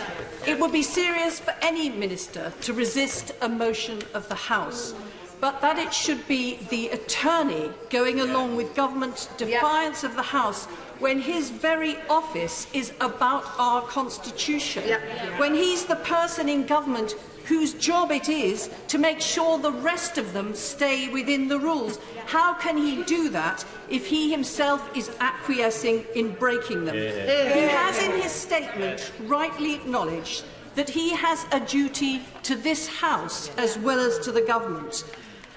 and that his duties involve giving legal advice to the House. It's in our standing orders that he's legal advisor to the Committee on Privileges. So how can we have a situation where the attorney allows the government to openly defy the will of the House? Absolutely. The government have got a choice. They can either comply with the motion of the House or they can seek to change it, but they cannot remain in defiance of it. Hear, hear. It's his responsibility to tell them that, will he? Hear. I'm grateful to the right honourable lady for that question. The truth is, and learned lady, thank you. The truth is that I am caught in an acute clash of constitutional principle. A minister is obliged to have regard to the public interest and the national interest. The House, let us suppose I had given any such advice as has been requested by the right honourable, the honourable and learned gentleman who sits opposite. Let us suppose I had. Let us suppose that that advice had covered all sorts of matters, including our relationships with foreign states, including arguments that might be deployed in the future, the strengths and weaknesses, including matters of acute importance to this country. Would it be right for the Attorney General, regardless of the harm to the public interest, to divulge his opinion? I say to the right honourable lady, it wouldn't. There is no procedure by which this House can have redactions or can entertain circumstances in which, as a judge would, they would weigh the competing public interest against the interests in disclosure. She knows what I mean. Therefore, I cannot take a step that I firmly and truly believe would be contrary to the public interest.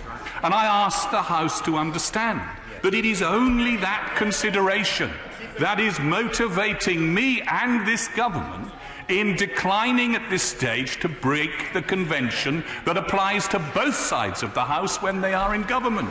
There is nothing to see here. Ask...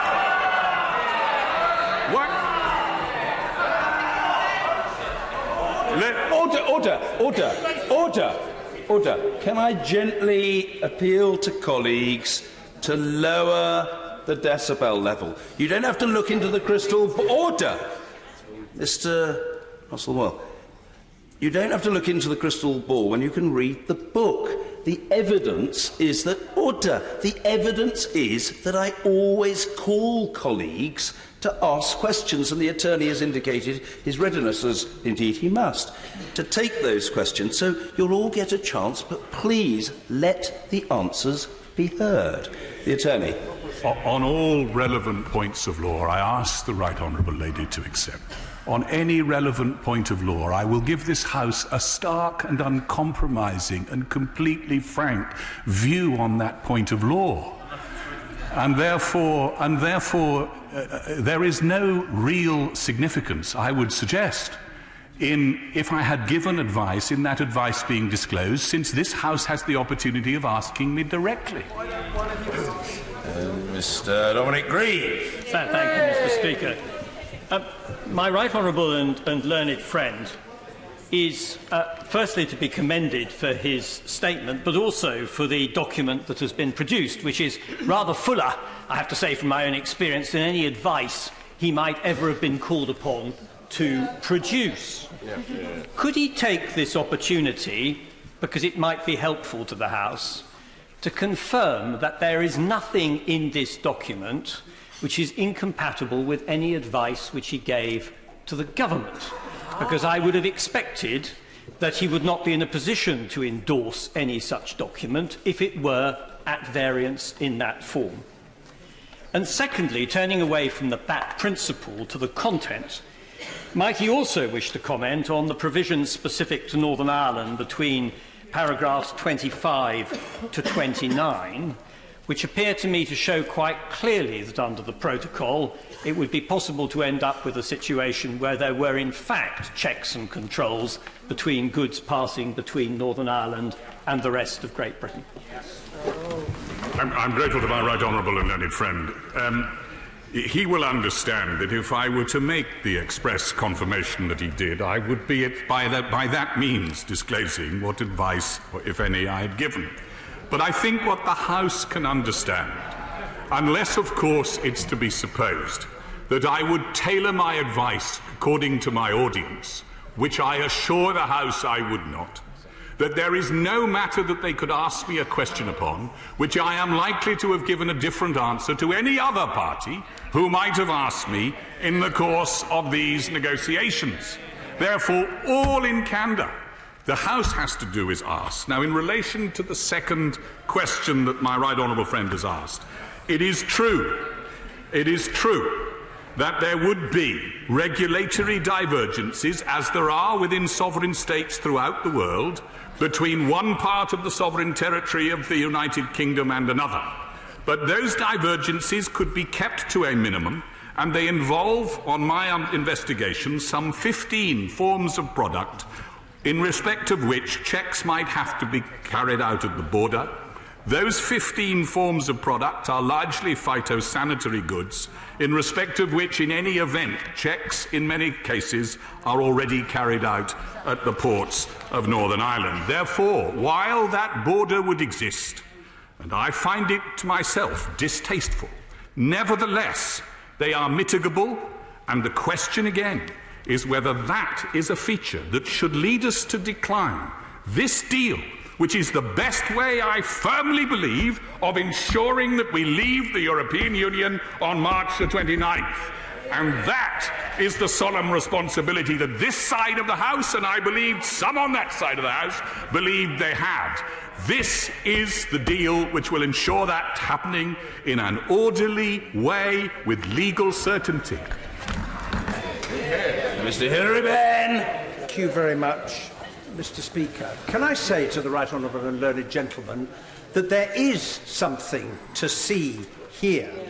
If the government can decide which votes of the House of Commons to respect and which to ignore, as you said, Mr. Speaker, when ruling on a point of order on the 13th of November, it was not the opinion of the House of Commons that it wanted the full legal advice to be released, but the will of the House of Commons.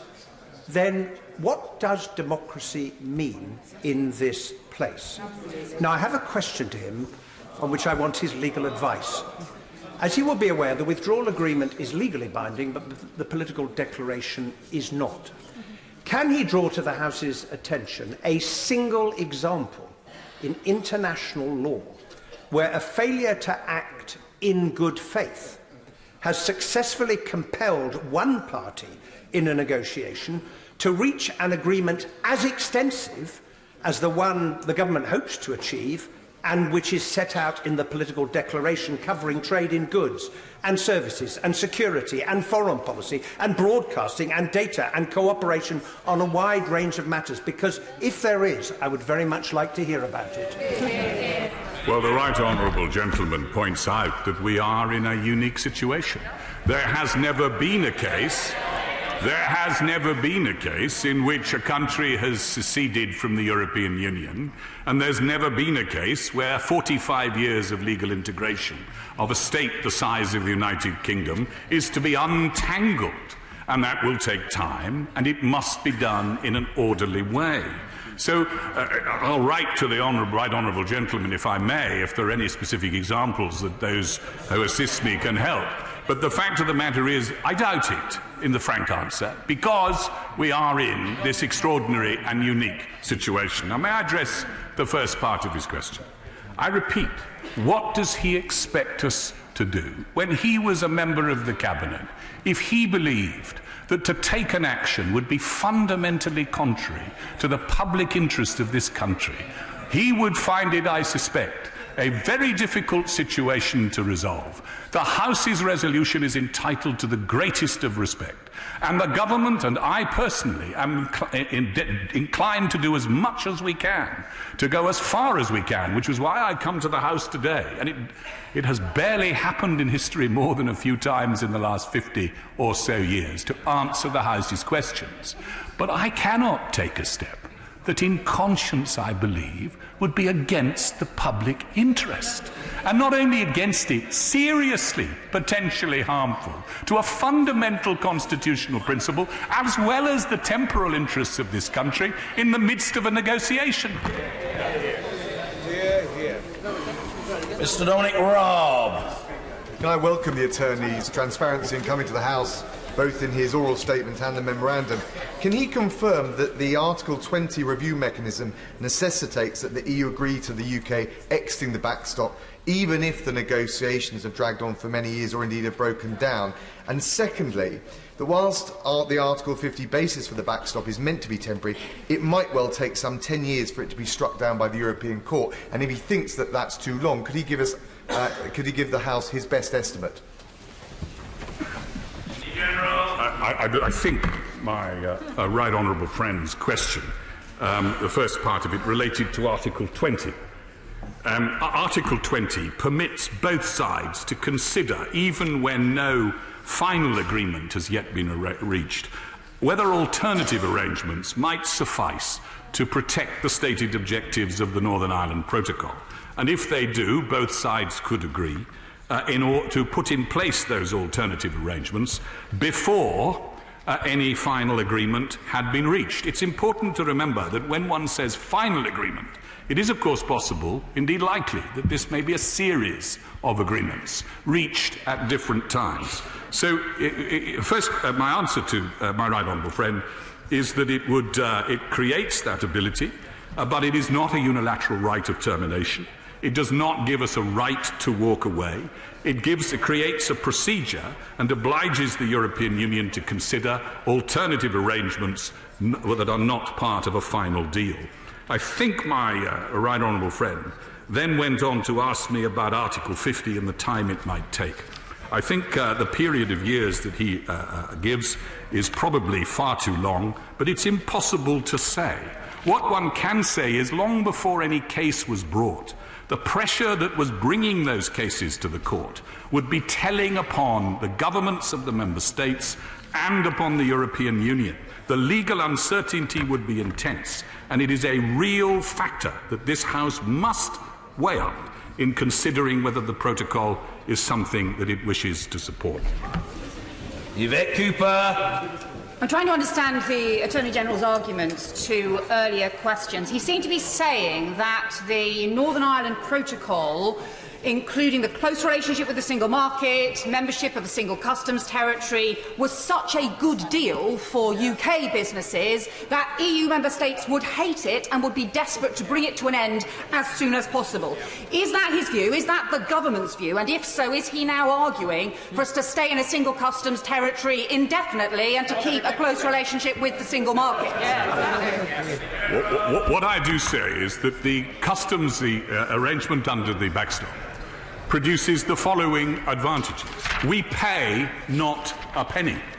We have free access to our goods in fiscal and tariff terms to the European Union. And yet, the regulatory framework that we have to observe is dealt with by way of non-regression clauses that are not enforceable either by the EU institutions or by the arbitration arrangements under the withdrawal agreement. They are policed solely by British courts and British authorities. In those circumstances, what does that mean? It means they have split the four freedoms. They have created a situation where we can have regulatory flexibility that they can't. They have granted access to the single market for no contribution, without free movement, without signing up to the fisheries policy, without signing up to the common agricultural policy. So for all of those reasons, what I say to the right honourable lady is that this will be, if it is painful to us, as painful to them. Where we want to end up is an arrangement that suits us both. This suits neither. Sir Michael Fallon. With regard to the Northern Ireland Protocol and paragraph 11 of his helpful annex, could the attorney advise us what might constitute the clear basis, as he puts it, for a finding of a breach of duty of good faith? Yes, Mr. Speaker, evidence of wilful transigence, evidence of refusal to engage, evidence of refusal to entertain alternative proposals, alternative means of achieving the outcomes that both share. That type of evidence cumulatively could amount to a case of bad faith. But each situation is fact-specific. It's not one it's possible to identify beforehand. Those are the kinds of things that would be relevant. Kate Hoey. Speaker, the Attorney-General has been very honest, I think, in the downside of this backstop. And that's even without the legal advice, so we dread what would actually be in it if we did see it. But could I ask him about the Secretary of State for Northern Ireland, who on Sunday in the Inside Northern Ireland Politics with Mark Davenport actually said, even if the backstop kicks in, Great Britain will stick to the same rules as Northern Ireland. Now, would the Attorney-General have a word with her? Because she's going around Northern Ireland on a tour and saying some things which are actually not accurate and giving the people of Northern Ireland the very wrong impression about what this agreement means. Well, Mr. Speaker, the regulatory regime in Great Britain will be a matter entirely for the government of the United Kingdom, and it is permitted and agreed under the protocol that it can maintain its regulatory regime in the way it chooses, in which case it could choose to maintain, as I've no doubt it would wish to do so, regulatory parity with the position in Northern Ireland. That is all the Secretary of State is saying, and I see nothing controversial in that. Sir Oliver Heald. Can I commend my right honourable friend on the statement which he's made? Does he agree with me that in international law, concepts of good faith, concepts of using your best endeavours are very important indeed, because right at the heart of international law is the idea of a rules-based system which good countries aspire to.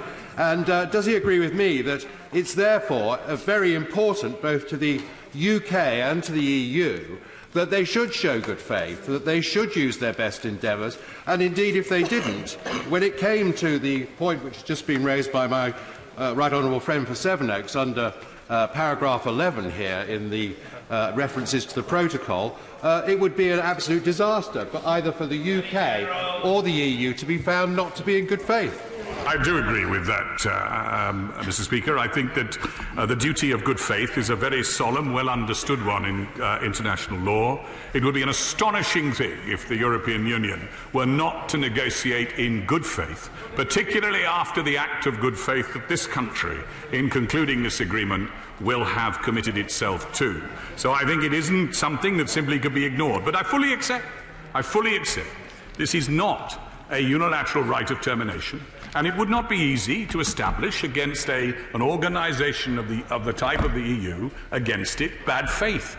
It would never happen, because I don't believe that the European Union would descend to the kind of behaviour which it would be necessary for them to behave in if a good bad faith claim could be brought successfully. Mrs. Helen Goodman. Mr. Speaker, on the 13th of November, did the Attorney-General advise the Chief Whip that government ministers should vote against the motion? And if he didn't, why not?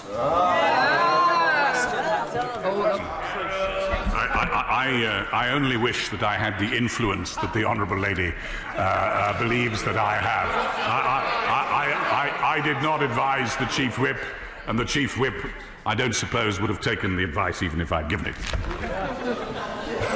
Will you publish the advice? Dr. Julian Lewis. Mr. Speaker, I'm about to attempt to achieve the ambition of a lifetime and get a one-word answer out of a lawyer. Is it possible that the United Kingdom could find itself locked in the backstop forever against our will? Yes. No. Mr. Frank Field. Does the attorney agree? Does the attorney agree that if a motion like the one that I've tabled on the order paper, giving this House sovereignty on when we should leave the backstop, should we enter it, then we would, as a country, have a degree of certainty which he's been unable to supply today. And if the government goes down to defeat next week, would you suggest that should be top of the Prime Minister's negotiating list with the European Union? General. Right Honourable Gentleman, I have enormous respect for him and his suggestion, and I realise that other honourable members, right honourable members, are considering similar things. May I simply say this? What we cannot do is anything that is incompatible with our obligations under the withdrawal agreement. Any amendment to the meaningful vote that would introduce a qualification to our obligations under the agreement would be likely to be viewed by the European Union as a failure to ratify it and would justify non-ratification on their part. In the circumstances that he suggests, frankly, we will be plunged into such great chaotic disorder that I very much hope the House will think and reflect carefully before doing so. Mr. David Jones. My right honourable friend has pointed out that the best endeavours clauses in the withdrawal agreement impose a duty upon both sides to proceed with the utmost good faith in seeking to achieve an agreement at some time in the future. He has said also that these are obligations that are judiciable and enforceable. Could he please tell the House, as a practical lawyer, advising it, as he has kindly offered to do, whether this is a matter about which the House should be relaxed or whether we should proceed at our peril? As he knows, the job of any lawyer for any client is generally to assist the client make decisions as to the balance of risk in any decision that they are about to take. There is no question that the absence of a right of termination of the backstop presents a legal risk. The question of whether it is one this House should take is a matter of political and policy judgment that each one of us must grapple with. The House has heard, and for reasons I'm not going here to expatiate upon, I have taken the view that compared to the other courses available to the House, this one is a reasonable, calculated risk to take. Other members of this House must weigh it up, but that is my view. Maria Eagle. Mr. Speaker, in response to some questions from honourable members of this House today, the Attorney-General has asserted that it would not be in the public interest, in his view, to meet the terms of a resolution passed by this House that was an effective resolution that was passed unanimously by this House. Can the Attorney-General really take that view? And was it not incumbent upon him and the government to vote against that resolution if he thought that it was against the interests, the public interest, to publish his advice in the way in which he's asserted today? I fully understand the understandable indignation that the Right Honourable Lady has, because the truth is, it is a curious situation that we are now in where no vote has been passed against that motion. But I ask the Right Honourable Lady to reflect on this. Let us suppose the government had voted against it and lost. What position would that place us in? It would place me in exactly... It would place me... The Honourable Lady has already asked her question with considerable force and alacrity, and she's now not only inclined to chunter from a sedentary position, but she seems to be laughing and in a state of some uncontrollable mirth. I advise her to control herself. The Attorney-General. If the vote had been lost instead, then precisely the same position would pertain, which is that the Attorney-General and the government would be faced with a clash of constitutional principle. Of course, the government wishes to do all it can, which is why I am here today, to answer as candidly and frankly as possible the questions of the House on any matter that it wishes to ask. But if I am satisfied and convinced that any disclosure of the kind the House has asked for would be contrary to the national interest, I cannot comply with the House's request. What I urge the House is to understand that I am doing everything I can, as is the government, to fulfil the spirit of the request, no matter upon which this House inquires will be dressed up, disguised, or in any way downplayed. Nothing will be held back. Mr. Jacob Rees-Mogg. Thank you, Mr. Speaker. My right honourable and learned friend has been enormously gracious in being willing to answer any question the House may have on legal matters. And there are many questions that we all have to ask that may not be easy to put in one short question. But unfortunately, he does not answer the basic point about denying a motion passed by this House, saying that it's in his view that that is not in the national interest is not good enough. When the government loses a vote, it must follow the will of this House under an humble address according to all precedent. It is no longer a matter for the government to judge. It has been decided by this House, which is a higher authority. I would therefore urge him, in spite of his generosity in answering questions, to go back and release the advice asked for by this House. Well, of course, a request from the quarter from which it has just come, I will always want to re-examine the assumptions I've made. But I have to say to Mr. Speaker, to my honourable friend, the problem here is that it cannot be right that the House, by means of such a motion, has the power blind to call for any matter which has been discussed in connection with the government of this country. Where does it end?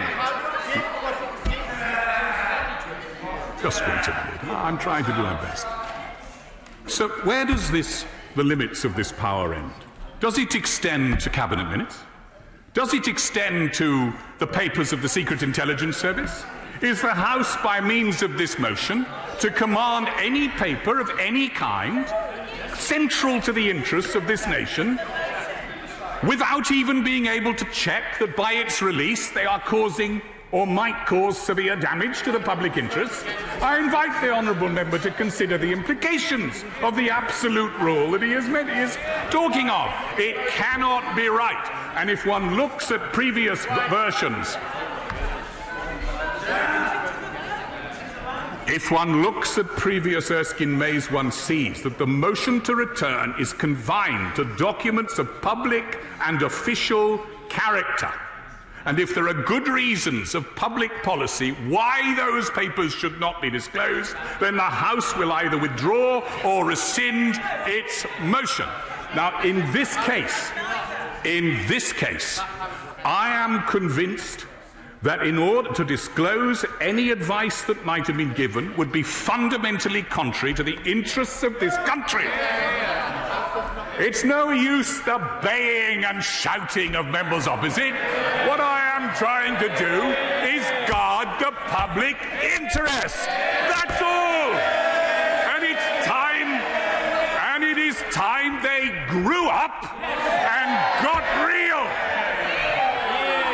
If there were a single item which I thought might be politically embarrassing, I would have no truck with the idea that this advice or any that I might have been given should be disclosed. It is because the public interest is at stake. What part of that proposition is the other side incapable of understanding? Caroline Lucas! Thank you, Mr. Speaker. Thank you, Mr. Speaker. At stake today are really serious issues, and yet this House is descending into farce, into some kind of amateur dramatics. This is serious stuff, Mr. Speaker. Order! Mr. Chalk, you are a most cerebral and ordinarily a most genial individual, and you also practice in the courts, or have done, as a barrister, I'm sure, in a most dignified and respectful manner. And the Honourable Order, this is a serious point, just as the attorney is entitled to be treated with respect. Every member of this House. Order. It will go on as long as it takes. I couldn't care less. Every member of this House is entitled to be treated with respect in this matter, and the honourable lady will be heard. The attorney talked about braying and shouting, and he was justified in complaining about being subject to braying and shouting, a point I have already myself made. The same goes for members responding to the honourable lady. She will be heard. What part of that proposition can some people not understand? Caroline Lucas. Thank you, Mr. Speaker. I was just saying that these proceedings were in danger of descending into farce. The Attorney-General repeatedly says that he will subject himself to what he calls full, frank and thorough questioning. But he knows as well as we know that our capacity to do that questioning is seriously undermined by the fact that we do not have the full legal advice in front of us in order to interrogate it. He talks about the national interest. It is precisely because these are issues of national interest that we wish to see the full legal advice. So will he go away and look again at the principle that in exceptional times transparency should take precedence and therefore produce the full legal advice for this House? In all earnestness to the honourable lady, when I gave my statement, she will have noticed that what I have said is she must understand the process by which law officers give their advice. There may be no such full legal advice. Law officers are consulted ad hoc, on the hoof, in fast-developing circumstances. And the fact of the matter is, that is what the statement says at the beginning of it. The fact of the matter is, I am here to answer her questions. And of course, well, then I will see the honourable lady at any time at her convenience to ask any question. What I can't do is breach the Constitutional Convention to a client, in this case the government, particularly if I believe, as I do here with all candour and sincerity, that it would be contrary to the national interest in the course of a negotiation, which, when discussions about strengths, weaknesses, future strategies, all of them might be involved. So there's a sedentary position from the right honourable gentleman. It's not arrogance. I wish that I could comply with the request of this House, but if I did, I sincerely believe it would not be in all of our interests. Now, in a court, that matter can be resolved by a judge. But in the procedures of this House, and it may very well be, we need to look at the procedures. In the procedures of this House, there is no such arbiter. Therefore, the House says that I should disclose. But I believe that the public interest compels me not to. I'm sorry. Sir Desmond Swain. The backstop is in the agreement at the insistence of the EU, and it affords them a huge advantage, a huge leverage, when it comes to our determination never to be in it when we negotiate the future arrangements, doesn't it? The answer to my honourable friend's point is no. If anything, the leverage, I believe, is in the opposite direction. We will have the French, the Belgians, the Dutch. They all want access to our coastal waters. But this is outside the backstop's purview. Therefore, they will want it. We will have to negotiate. We're outside. We don't have to pay a penny. It's legally uncertain. We have regulatory flexibility in Great Britain. In Northern Ireland, they have free circulation of their goods, both to the GB and the European Union. I tell you, if the honourable gentleman wants my frank view, and he knows I supported leaving the European Union, I think the European Union will be very keen indeed to do a deal with us. That's what I believe. Order. Order. No one enjoys the right honourable learned gentleman's eloquence more than I. Let's share it with the whole House. Thank you. Liz Saville-Roberts. Mr. Claridge. The British Government insists it has the right to take privileged legal advice, which remains private between lawyer and client. I recall the Labour government using the exact same excuse during the Iraq War. Now, in light of the confessed damage any Brexit deal will cause, I beg, who is the client? Shouldn't the Attorney-General learn from the mistakes of the past and discharge his solemn and constitutional duty as a humble servant of Parliament and a humble servant of the public and publish? If not now, when? Well, I should just point out to the Honourable Lady that the advice of Lord Goldsmith was published 2 years after the event. What the House is now asking is that the advice, if any, given by the Attorney-General should be published in the middle of the negotiations, where we will be still needing to deploy many of the arguments connected with the withdrawal agreement potentially in the future. Secondly, the advice of Lord Goldsmith was on a question of the lawfulness of the government's action. This is not a question of whether the government acted lawfully. This is simply a question of whether the government is acting wisely, on which matters of members of the House can disagree. So there is a fundamental distinction between the position when the advice of Lord Goldsmith was given in 2003 and the advice today. The advice that the Attorney-General and the law officers given on a matter like this could be replicated by any lawyer of reasonable competence. Why? The right honourable gentleman for Holborn and St Pancras could pop down to his chambers and find half a dozen lawyers there capable of giving the same advice that I might have given on these points, probably better. So the truth of the matter is, what is so important about mine? The truth is, well, it's very good. It's very good, Mr. Speaker, of the House to attribute such importance to the Attorney-General. But the reality is, in terms of substantive effect, there are hundreds of lawyers who could give this opinion. Lord Goldsmith, let me finish. Lord Goldsmith. The Honourable Lady shouldn't rant from a centre position. She asked a question with considerable force. Let's hear the response. Lord Goldsmith was... The Attorney-General has a very special role when the lawfulness of the government's action is at stake.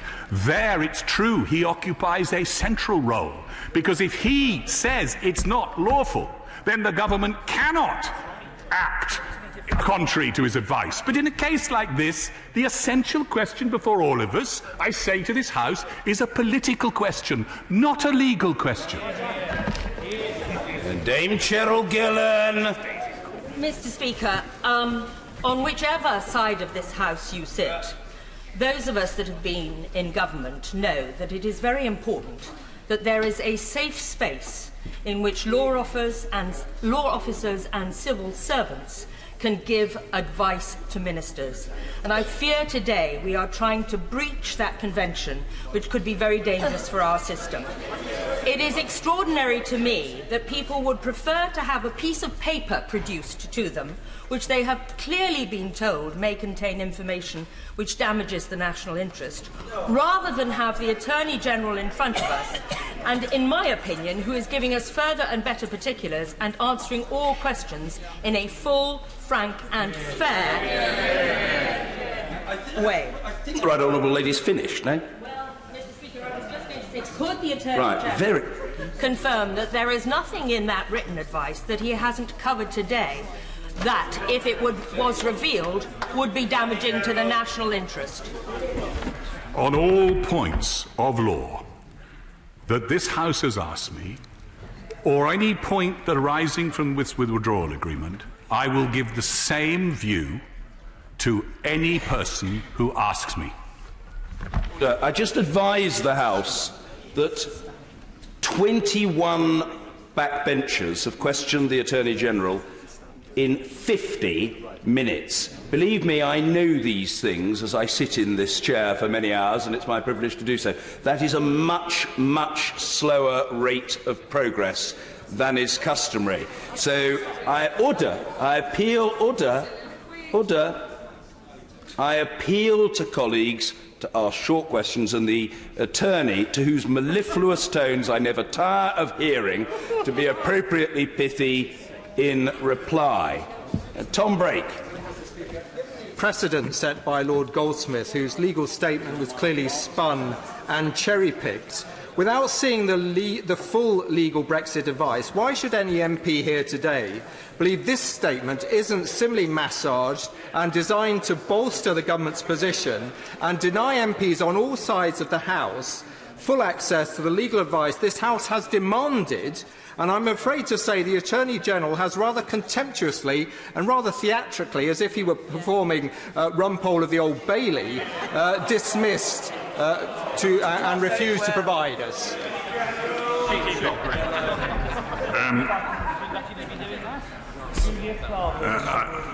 I can only tell him that I have not massaged the advice. I've given it absolutely as I see it, absolutely starkly. I will give that same advice if anybody asks to come and see me, but what I cannot do is breach the fundamental constitutional principle which I believe would be contrary to the public interest to break. So I can only invite the honourable gentleman to accept that I have given this advice as candidly as I possibly can. I can't say any more if he doesn't accept it. Steve Baker. An amendment was tabled to the humble address, which was highly sympathetic to my right honourable and learned friend's position, but it was not selected, it was not passed, but the motion unamended was. And therefore, whatever he's just argued at the dispatch box, the position is, as my honourable friend for North East Somerset set out, he is under an instruction. If he wishes to change the position in this House of Commons, will he move a motion in this House to support the position which he has just set out?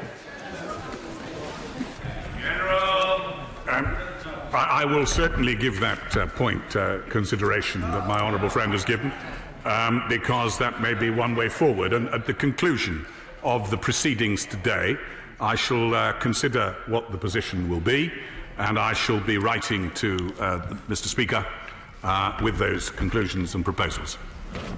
George Howarth. The right honourable and learned gentleman says that it would not be in the national interest to share his legal advice with the House. Doesn't he realise, though, that in just over a week's time, this House is going to have to decide what is in the national interest? So how are we supposed to do that when he won't tell us what his legal advice is? But with respect to the honourable gentleman, I didn't. The honourable gentleman has had my legal advice. What it hasn't had is if there is any kind of document that might have been created, or my oral advice in any other circumstance to government ministers, to the cabinet, if such exists. Now, but he's had my legal advice. Yes, he's had the advice and can have it at any other point on matters of law arising from the withdrawal agreement. Victoria Prentice. Does the Attorney General think that it would have been possible to sign the withdrawal agreement without the inclusion of the backstop? No.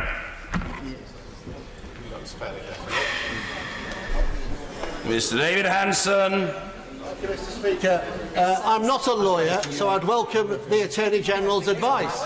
This House passed a unanimous motion. It was not opposed by him or his government. It is binding on this House. Could he give me some legal advice as to what my rights are now? Well,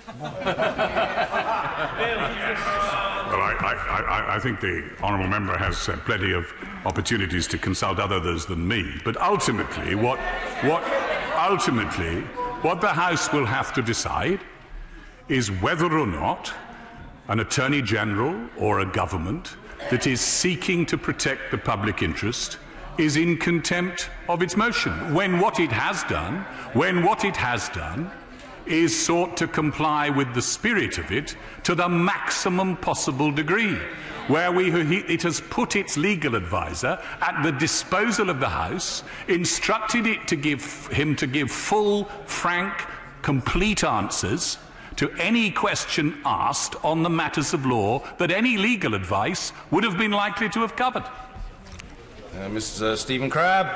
Mr. Speaker, the Attorney said that he would rather that there was a unilateral termination clause in the Northern Ireland Protocol. Earlier at the Select Committee, Ollie Robbins appeared to concede that one such clause had been drafted, had been tested with EU negotiators, but ultimately not deployed in the negotiations. Could the Attorney confirm whether he was asked to provide legal advice on a unilateral termination clause and whether the decision was a political or a legal one not to include it in the negotiations? I can't, without breaching that convention, disclose whether or not I was asked to advise on any particular point. But what I can say is that the question of termination clauses was most certainly raised in the negotiations, but the European Union declined to entertain those termination clauses. They did so because the backstop is envisaged as an absolute guarantee that in all circumstances, including those of no deal, there would be no hard border at the Northern Irish Republic of Ireland border. Therefore, to have a termination clause would be a contradiction in terms. It would not be a guarantee if you can walk away from it. That is the decision the House must face. And in the light of that, it must decide whether this is an arrangement into which it should, given the alternatives, enter. Ian Paisley. Thank you, Mr. Speaker. Can I thank the Attorney-General for his absolute candour and how he has presented this to the House this evening. But it is the case that the stark reality of what he has set out to any person living in Northern Ireland is that as a result of Northern Ireland ending up in this backstop, which would be utterly shameful, Northern Ireland will become an annex of the United Kingdom when it comes to trading relations during the backstop period. Yeah. I quote to him in the document that he has put in the table office today that these provisions apply to measures that affect trade between Great Britain and the EU, but not trade between Northern Ireland and the EU. In fact, we would have to comply with another regime. How could any unionist sign up to that? Yeah. The original proposal of the European Union, as the honourable gentleman opposite will know, was that Northern Ireland should reside in an entirely separate customs territory. The government took the view that was wholly and completely unacceptable. Why? Because there is virtually no sovereign state in the world that has separate customs and fiscal tariffs within its own sovereign territory. But there are many nations throughout the world in which different provinces and parts have regulatory divergence. The regulatory divergence in this case can be minimised to an almost, if not wholly, invisible extent. Furthermore, we do not wish nor expect to be in this arrangement. We can extend, under Article 132, the implementation period. And if we are close to doing a deal, or even reasonably close, no doubt that is a choice which we will have to consider. So I say to the honourable gentleman opposite, I understand entirely their feelings of concern, even distaste. But this is a question affecting the whole of the United Kingdom and its interests. And so vital is the fact that we should have an orderly exit from the European Union, that as people who hold the United Kingdom's union at its heart, I would urge them to consider supporting this, for it is our means out of the European Union. A means out of the European Union. The limited extent to which Northern Ireland would remain relates to goods only. Goods, agri-goods, goods only. Goods only. So I would urge them to consider the interests of the United Kingdom. I fully understand the dissatisfactory elements of this agreement to them. Sir Christopher Chope. Thank you, Mr. Speaker. My right honourable and learned friend has told my honourable friend, member for Preseli Pembrokeshire, that the European Union is refusing to allow a get-out clause out of the permanent backstop. But my right honourable friend has told us that he doesn't believe that the permanent backstop is sound in European Union law.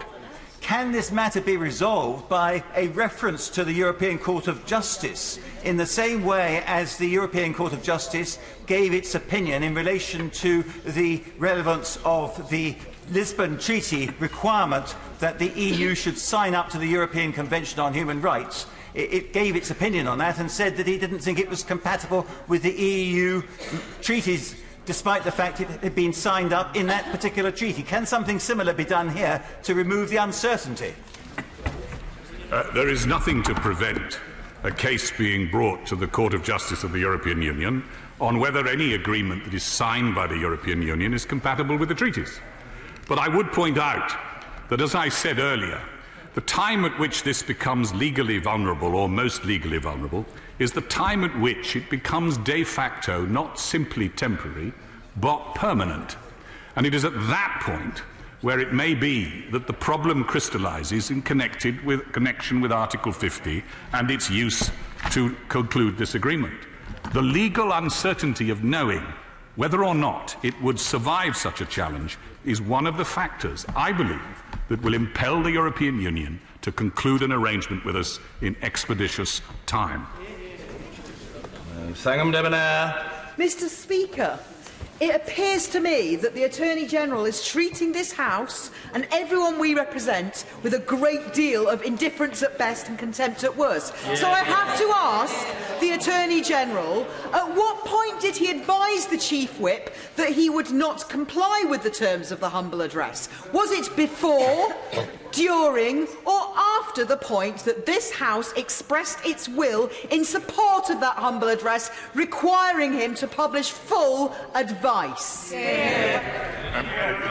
The decision as to whether or not any law officer's advice, should any have been given, is a collective decision of the government.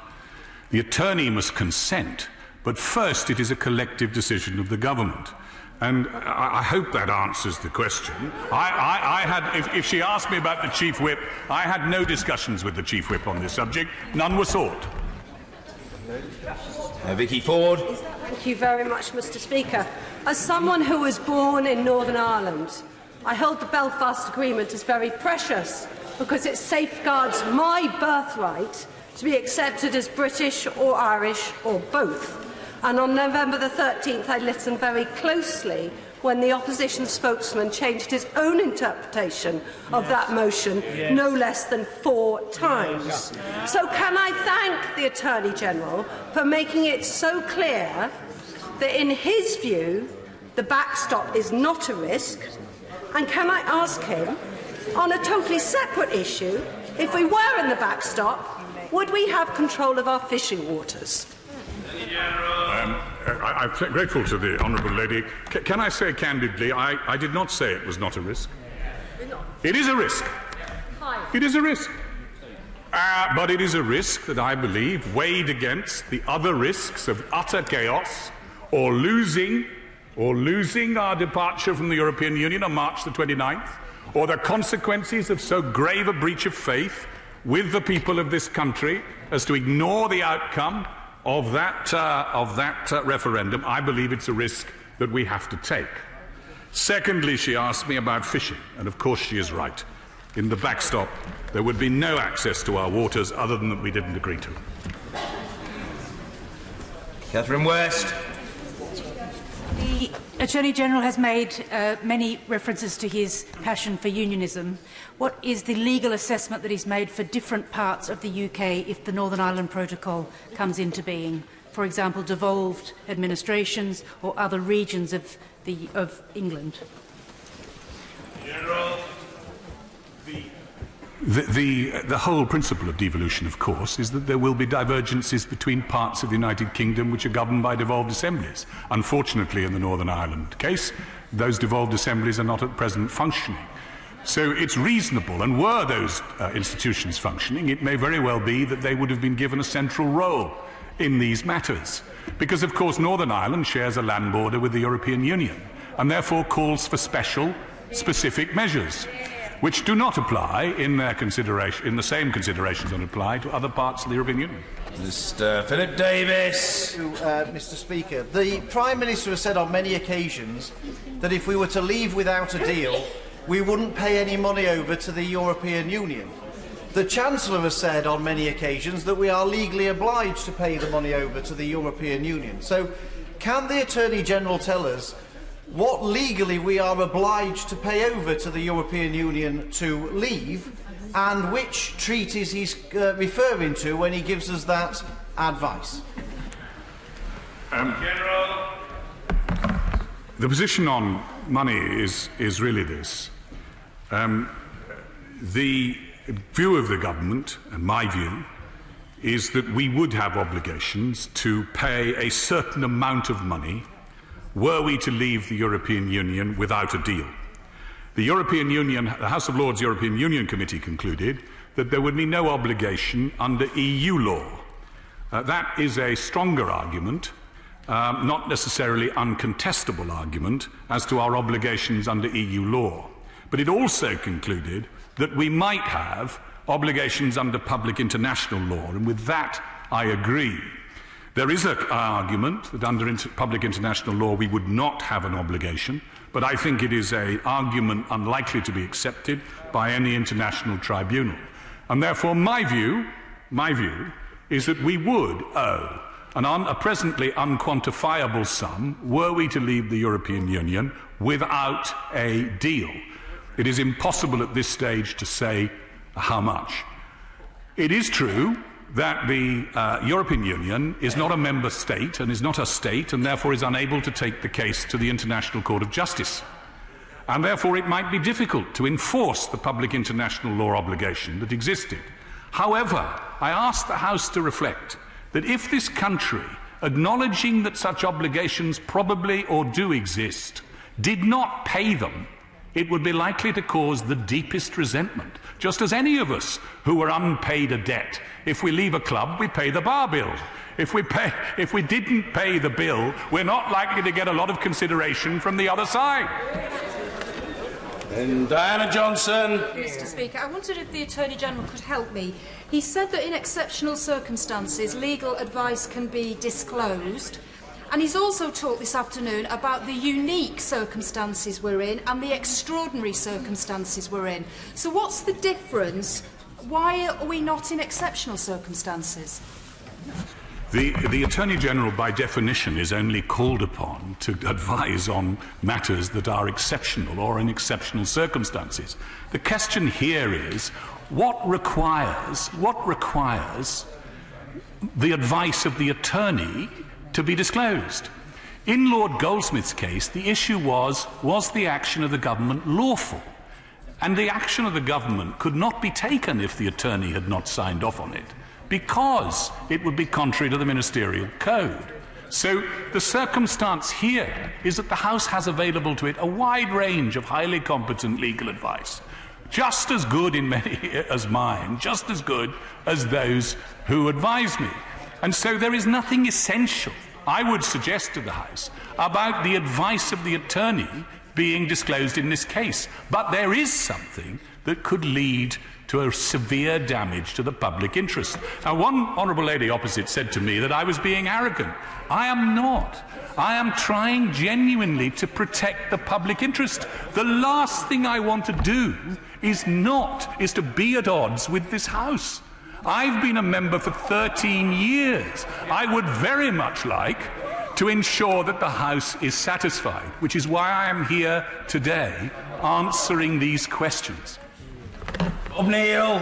I'm glad that the Attorney draws the distinction with the Iraq case, because surely the act of withdrawal from the European Union must be lawful because it is authorised by statute in this case. But as to his advice, isn't it reality that very often any lawyer has to advise as to the difference between a theoretical risk and a practical risk? And do I take it that the Attorney's assessment is that the likelihood of a theoretical risk being crystallised because the European Union is prepared to breach international law by breaching the best endeavours and good faith clauses, and at the same time also risk breaching its own union law by relying upon Article 50 to form a permanent arrangement which is not envisaged for, is not a realistic one. Therefore he advises we accept it. As I say, I'm grateful to my honourable friend for his question. As I've said, I think there is unquestionably a risk. There is a legal risk because there is no unilateral means out of the backstop. The question is, with what degree of probability does one think it would arise? My view is that it is not probable, but other members will have their own views. Can I gently remind colleagues of the need for brevity? Stephen Kinnock. Thank you, Mr. Speaker. The Attorney-General may be familiar with the terms of the so-called Norway Plus option, in which the United Kingdom would join the European Economic Area via the EFTA pillar and would combine that with a customs union. Can he confirm that that arrangement would supersede the backstop, and in that case the backstop would in fact fall away? Can he also confirm that it is possible to unilaterally come out of the European Economic Area via Article 127 of the EEA agreement, so it enables a unilateral withdrawal? If an EFTA-style arrangement, because of course you cannot belong to EFTA if you are a member of a customs union, with a customs union were introduced, I can see no reason why it wouldn't satisfy the stated objectives of the backstop in protecting the hard border and North-South cooperation. He asked me, is it terminable? Well, of course, the EFTA arrangement is terminable. It's terminable on, I think, 12 months' notice, but I may be wrong. However, a customs union would fall to be negotiated specifically with the European Union, and one would have to examine, one would have to insist upon such a termination clause in that union. That would be a question of agreeing it with the union. Andrew Bridgen. With Dr. Carl Boudenbacher, the recently retired president of the EFTA Court, and I quote, "This is not a real arbitration tribunal. Behind it is the European Court of Justice. It decides everything. This is taken from the Ukraine agreement," and he goes on, "It's absolutely unbelievable that a country like the UK, which is the first country to accept independent courts, would subject itself to this." Well, I don't accept that characterisation, because in any event, the only things that can be brought before the tribunal are systemic operational issues to do with the management of the agreement by both sides. The court cannot get involved once the winding down has taken place in the resolution of individual disputes between citizens and businesses of this country. And members really must understand that. It will be over. The ECJ's jurisdiction will be finished once the winding down takes place. This is an entirely different situation to resolve disputes between the state of the United Kingdom and the European Union. And where we have agreed to apply European Union law, it makes perfect sense that the EU court should interpret it, and then it should be applied by the arbitral tribunal. I see no real fundamental objection to it, I have to say to the honourable friend. Ian Murray. Speaker, there is another strong constitutional principle in this House, that if a motion is brought before this House that the Government disagrees with, it uses its majority to vote it down. In this case, they did not. It is not in the national interest, it's in the Government's interest not to produce this legal advice. So can he tell the House what legal advice he'll give the Cabinet, the Government, or indeed himself, on the principle of not abiding by the will of this House? It is not a matter, I must ask the honourable member to accept, it is not a matter of the government's interest. It is a matter of the public interest of this country in a fundamental convention and principle. So that's what I understood the honourable member to ask. So with respect, I simply can't accept that this is being done to protect the government. It isn't. It's being done for one reason only, the public interest. And the question for this House will be whether or not the government, which is trying to protect the public interest, or any individual member of the government, is being contemptuous of the House when it is driven, and he is driven to this position by a firm and conscientious conviction that it is contrary to the public interest. Anne Main. Thank you very much, Mr. Speaker. May I suggest that when he argued with the honourable member for Belfast North that the differences were known to be niggling and almost invisible, that's a bit like suggesting you're a little bit pregnant. This is a sellout in terms of the Union, and at what point is our Prime Minister's pledge that we would not make separate arrangements for any country in the Union going to be sold out in his argument of the national interest? Well, I don't agree with the honourable friend that it is a sellout. I think that it is, in no question, there are aspects of it that are both undesirable and unsatisfactory. But this backstop need not ever be triggered, and if it is in, I am confident we can emerge out of it. And it will also produce significant benefits for the people of Northern Ireland. Let us not forget that, were it ever to be engaged. Yes. Chris Williamson. Many commentators and honourable members believe that the Attorney-General is in contempt of Parliament. If that is indeed the conclusion of Parliament, the penalty for which, I understand, could include expulsion from this place. Is the Attorney-General prepared to be expelled to stand by his refusal to provide the details of the advice he's given, which has been voted for by this House? Well, I hope the House will reconsider the position. I hope that it will understand that no attorney would wish to place himself, and no government, but certainly not I as Attorney-General, in contempt of the House. That is simply nothing to my desire or wish. And I would not take this position if I did not feel that it was contrary to all of our interests. And therefore I stand here before you, fully understanding the nature of the House's concern, not to say indignation. I accept that. It is a deeply unsatisfactory position for any attorney or government to be in. And I am truly sorry that I am not in a position to disclose either the fact or the content of my advice. But I am doing so not to frustrate the legitimate interests of the members opposite or members behind me, but rather and only because I do believe it's against the public interest at a time when we're negotiating and at a time when these involve advice to a cabinet, or might well involve advice to a cabinet, which must be kept, for reasons of fundamental principle, confidential. I do wish I could encourage members to compete in terms of brevity with the Right Honourable Gentleman Member for New Forest West, who is frankly in a league of his own, untroubled by any close rival. Let that situation change. Mr. Crispin Blunt. Undoubtedly, Mr. Speaker. The attorney's made clear that these provisions about the backstop are to address the no hard border, that there would have been no agreement without these backstop provisions being in the agreement.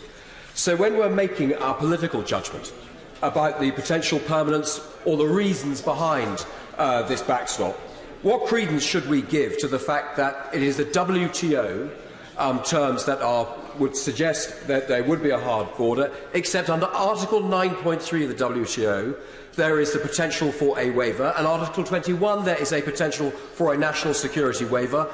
Given that the EU and the Republic have both said they would not put up a hard border, what conclusion are we to come to about their good faith and best endeavours?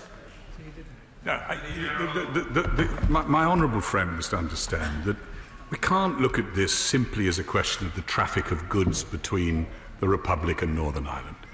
The stated objectives are to protect in all its dimensions the integration that has taken place between Northern Ireland and the Republic in health treatment, in education, in cultural activities. All of these activities are to be protected. And the government of the United Kingdom has made a solemn and good faith pledge to the Republic of Ireland and to the European Union that it will preserve that integration in the interests of the people of Northern Ireland. What we have to do is find a way of doing it that is consistent with the interests of the Union and of the United Kingdom. The backstop is a temporary solution. We will find another, and it will not have, except by the consent of the Stormont institutions, the same problems that the backstop has. Ian C. Lucas. What is his authority for the proposition that the opinion of a single Member of Parliament, however eminent, can override a decision made by the House of Commons? I think I've made it plain I am not seeking to suppose that I can override the decision of the House of Commons. The House has at its disposal... Well, hear me out. The House has at its disposal... It's the means by which to enforce its will.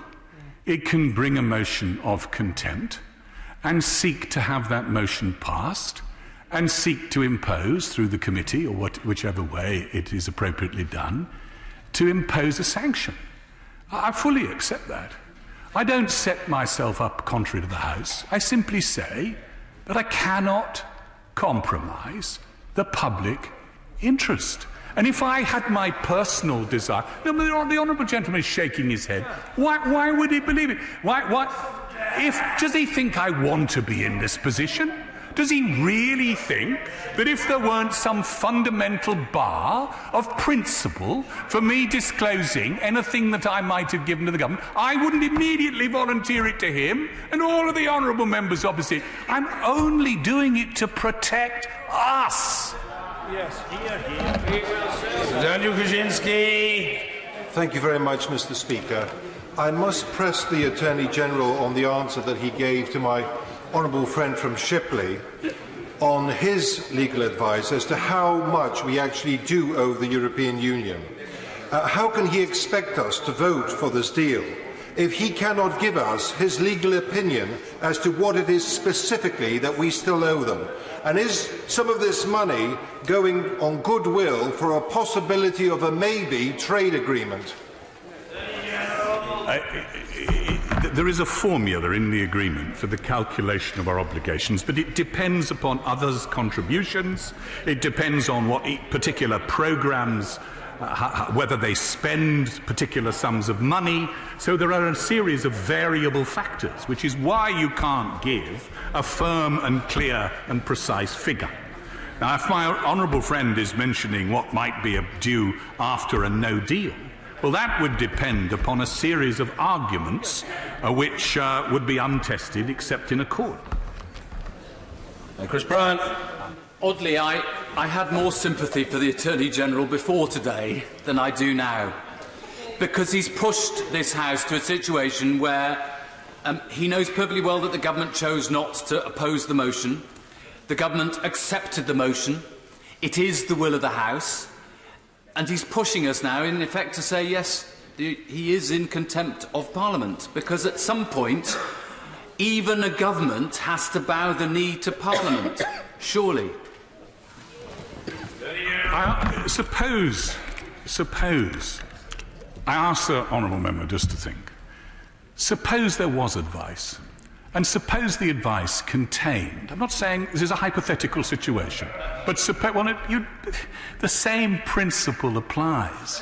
Suppose it contained information or facts or considerations of the most acute significance for the national interest of this country. But you might lose it. What then? Suppose if one loses, no minister could go ahead and harm the nation merely because a resolution, when the House has not seen the document. In court, there is a mechanism for weighing this, but the House hasn't seen the document. The motion of return was traditionally always confined to public and official documents. That's right. That's because this procedure has been reinvented recently. And the truth of the matter is that House has no power to command documents that are not public and official. And that is the constitutional question the House needs to grapple with. Charlie Elphicke. Thank you, Mr. Speaker. May I congratulate my right honourable learned friend on the passion with which he has made his submissions to this House today. And can I ask him, in the light of his advice, would it be a reasonable position for this House to take to invite the Prime Minister to go back to Brussels and ask for a termination date to the backstop, either by notice or by the passage of time? That is not, as I know, my honourable friend knows, a legal question. We have reached a deal. The House must take a judgment on this deal. If it had been possible to secure a right of termination, specifically a unilateral right, then it would have been secured. It was not secured because the European Union asked for an absolute guarantee at the Northern Irish border, but have said that it is temporary. That is written into the agreement. It may well be that the word temporary is not enforceable in the sense that this will subsist in the event even that negotiations broke down. But it is a clear indication that it cannot subsist forever, and as a matter of European Union law, in my view, it can't. Kevin Brennan. Thank you, Mr. Speaker. It wasn't just any motion. As he rightly says, it was a motion for a return to release papers under parliamentary privilege. And there are two reasons why he's wrong. One, he has said that his advice there's nothing to see here in his advice, and yet he's trying to argue that by releasing it he would somehow breach the national and public interest. And secondly, he's wrong because he can, under the Ministerial Code, voluntarily release advice under exceptional circumstances without breaching any national interest or any of his deeply held principles. So why doesn't he follow that logic and do the right thing? The existence of a very rare number of examples where the attorney's advice has been disclosed does not mean, simply because the power exists, that it ought to be exercised in this case. The fact of the matter is, if there were, in the Goldsmith case, it was 2 years after the event. We are in the middle of a negotiation. No, we haven't. No. The future declaration is to be negotiated, and many of the same arguments will apply. That's right. But that's years ahead. Kemi Badenoch. Thank you, Mr. Speaker. Further to the comments made earlier by the member for Normanton regarding the customs union, could my right honourable and learned friend confirm that the future declaration guarantees that the UK will have an independent trade policy and consequently that our future relationship will not be in the customs union? I'm most grateful to my honourable friend for that, because it is an important consideration. There are two things of real significance in the political declaration, certainly real prominence. First, that the European Union has accepted that the final arrangement will involve an independent trade policy. You cannot have an independent trade policy and belong to a conventional customs union. Secondly, it guarantees free movement. You cannot have, or rather not, there will not be free movement. You cannot have belong to the single market without subscribing to the four freedoms. Therefore, those set the outer boundaries of any deal that is subsequently to be done. Ryan Davis. Speaker, the EU withdrawal bill empowers the Prime Minister to submit Article 50 based upon an advisory referendum. So if that referendum is found to be illegal, based on lying and cheating, surely it follows that the advice from that referendum is flawed, and therefore the Prime Minister should withdraw that article, as would be the case with a general election result where those findings would require another election. I hope I heard. Will you forgive me about the honourable member's question, because I couldn't quite hear, other voices were speaking. But if the question was on the nature of the referendum result and the suggestion that it was procured by some sort of fraud, I don't agree with that.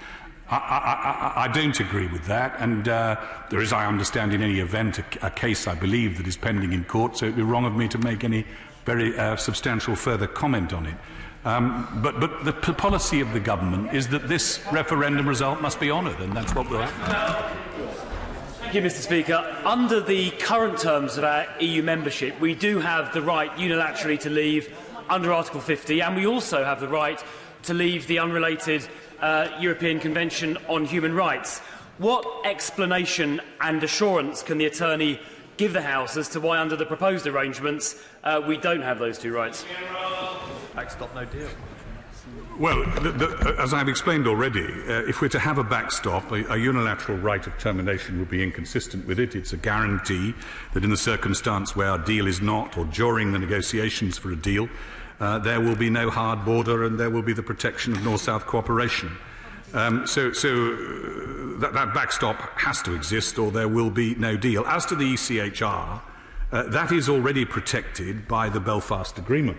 It's embedded in the Belfast Agreement and would have to be preserved for that reason. I'm grateful, Mr. Speaker.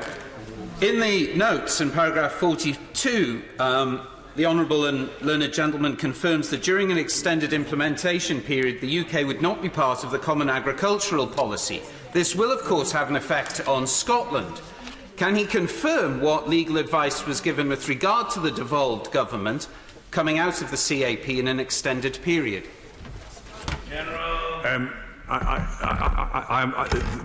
question of the CAP is dealt with by the department, by DEFRA, and there will have been advice given, I have no doubt, by government lawyers to that ministry. I'm afraid I'm not in a position to assist the honourable gentleman with any specific advice on that question at the moment, but I'm happy to write to him about it. Richard Drax. Thank you, Mr. Speaker. We've heard of the will of the House tonight. What about the will of the people, my right honourable friend? They voted to leave the EU, not half in, not half out, to leave in its entirety. Thank you for his legal advice today, but it is full of ambiguity, as I fear the political interpretation could equally be in the future. This is not going to breed confidence in our nation. I'm the attorney to insert a question mark which I think the honourable gentleman might have intended. The Attorney General. I was puzzled as to what I might be answering there. I think I disagree with my honourable friend. We're going to leave on March the 29th. We will leave legally. In order to get back, we would have to apply for accession under Article 49. It's a fundamentally different position we will be in on March the 30th, if we can get there. And we've got to get there, because that will honour the verdict of the British people on the 23rd of June 2016, and the best way of ensuring we do, whatever the unsatisfactory elements which I accept are involved in this deal, is to take the key to the door of the cell and get out on March the 29th. And this deal is the best means of doing it. Jim Shannon. Thank you, Mr. Speaker. Attorney General, in your somewhat bombastic responses to the honourable gentleman in the House and honourable ladies in the House, you referred, I suggest, he did not address the issue of the backstop down the RIC. My right honourable friend from North Belfast referred to that.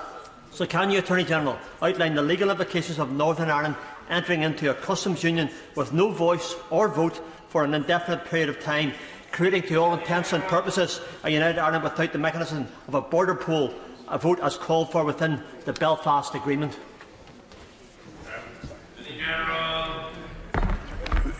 The honourable member has put his finger on something that I do regard as being one of the undesirable features of the backstop, which is that there will be rules passed relating to goods. It's a narrow field of human and public life, the trade in goods, but there will be rules passed to which the people of Northern Ireland will not have right of representation in their passage. That is why I think it's essential it should be temporary, why we must strive to make it so, why the extension of the implementation period is a real option in those circumstances, and why I also believe, for the reasons I've already given, that we can avoid it or avoid it being of any great length. Mr. Robert Halfon.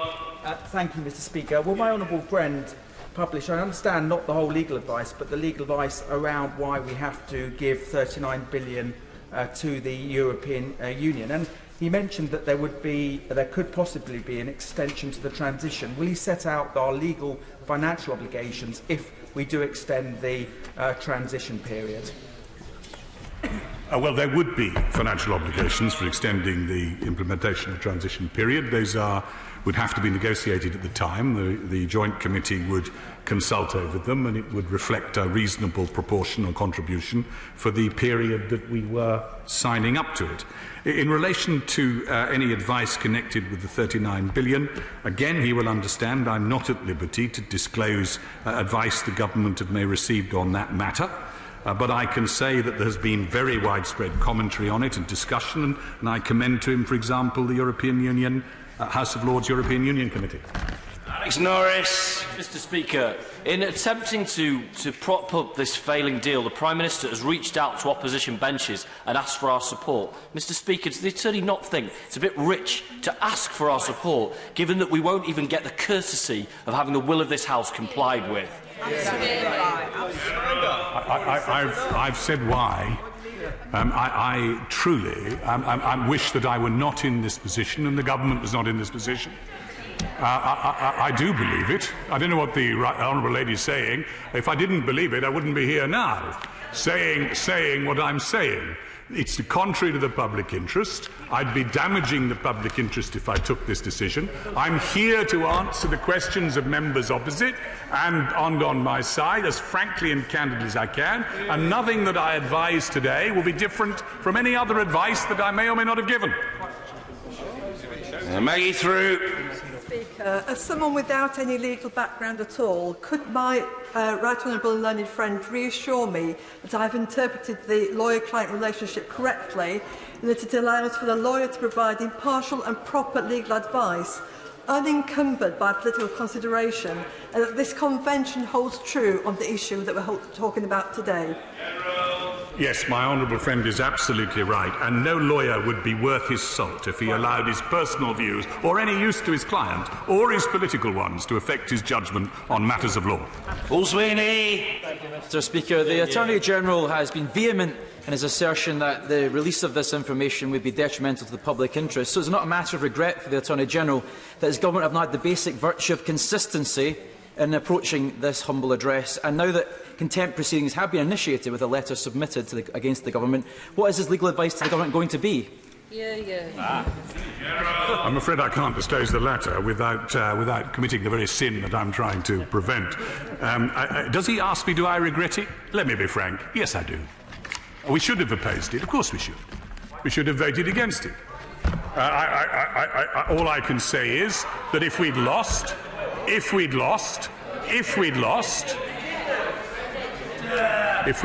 on a contested vote, we would be in exactly the same position as we are now.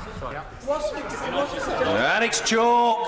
Speaker, if we found ourselves in the backstop, we might seek to argue that the European Union had not acted in good faith, had not used best endeavours. Who would appoint the body that would adjudicate on that dispute? And how could we be satisfied that we were going to get a fair hearing?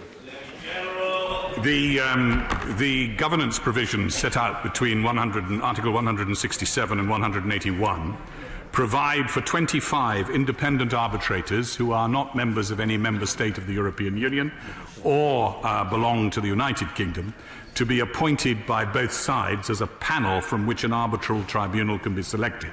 10 are to be proposed by the United Kingdom, 10 by the European Union, and then 5 chairmen are to be proposed by each. If the parties are unable to agree, when a tribunal is formed, 2 are appointed by the UK, 2 by the EU, and those 4 then choose the chairman. If they're unable to decide on a chairman, the Permanent Court of Arbitration will appoint by lot. Andy Martin.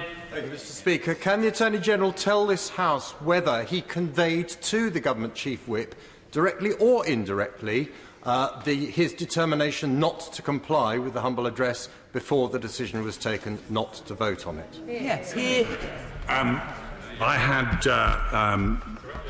I had no discussions with the Chief Whip about the decisions to vote or not to vote on this matter. I hope that answers the honourable gentleman's question. If there's another part, Mr. Speaker will forgive me, and I've omitted part of the question. I wonder if the honourable member could put it again. Order. It doesn't help if there's a lot of noise. The attorney is perfectly at liberty to answer as he thinks fit, but when he looks quizzically, I only say this by way of interpretation. I think the honourable gentleman asked whether the right honourable and learned gentleman had conveyed his views about this matter directly or indirectly before the vote on the motion about which we have been speaking this evening. And he indicated he had not spoken directly, he had not conveyed his views directly, and I think the quizzical attitude is, was there any indirect communication? Thank you. Dr. Caroline Johnson. Thank you, Mr. Speaker.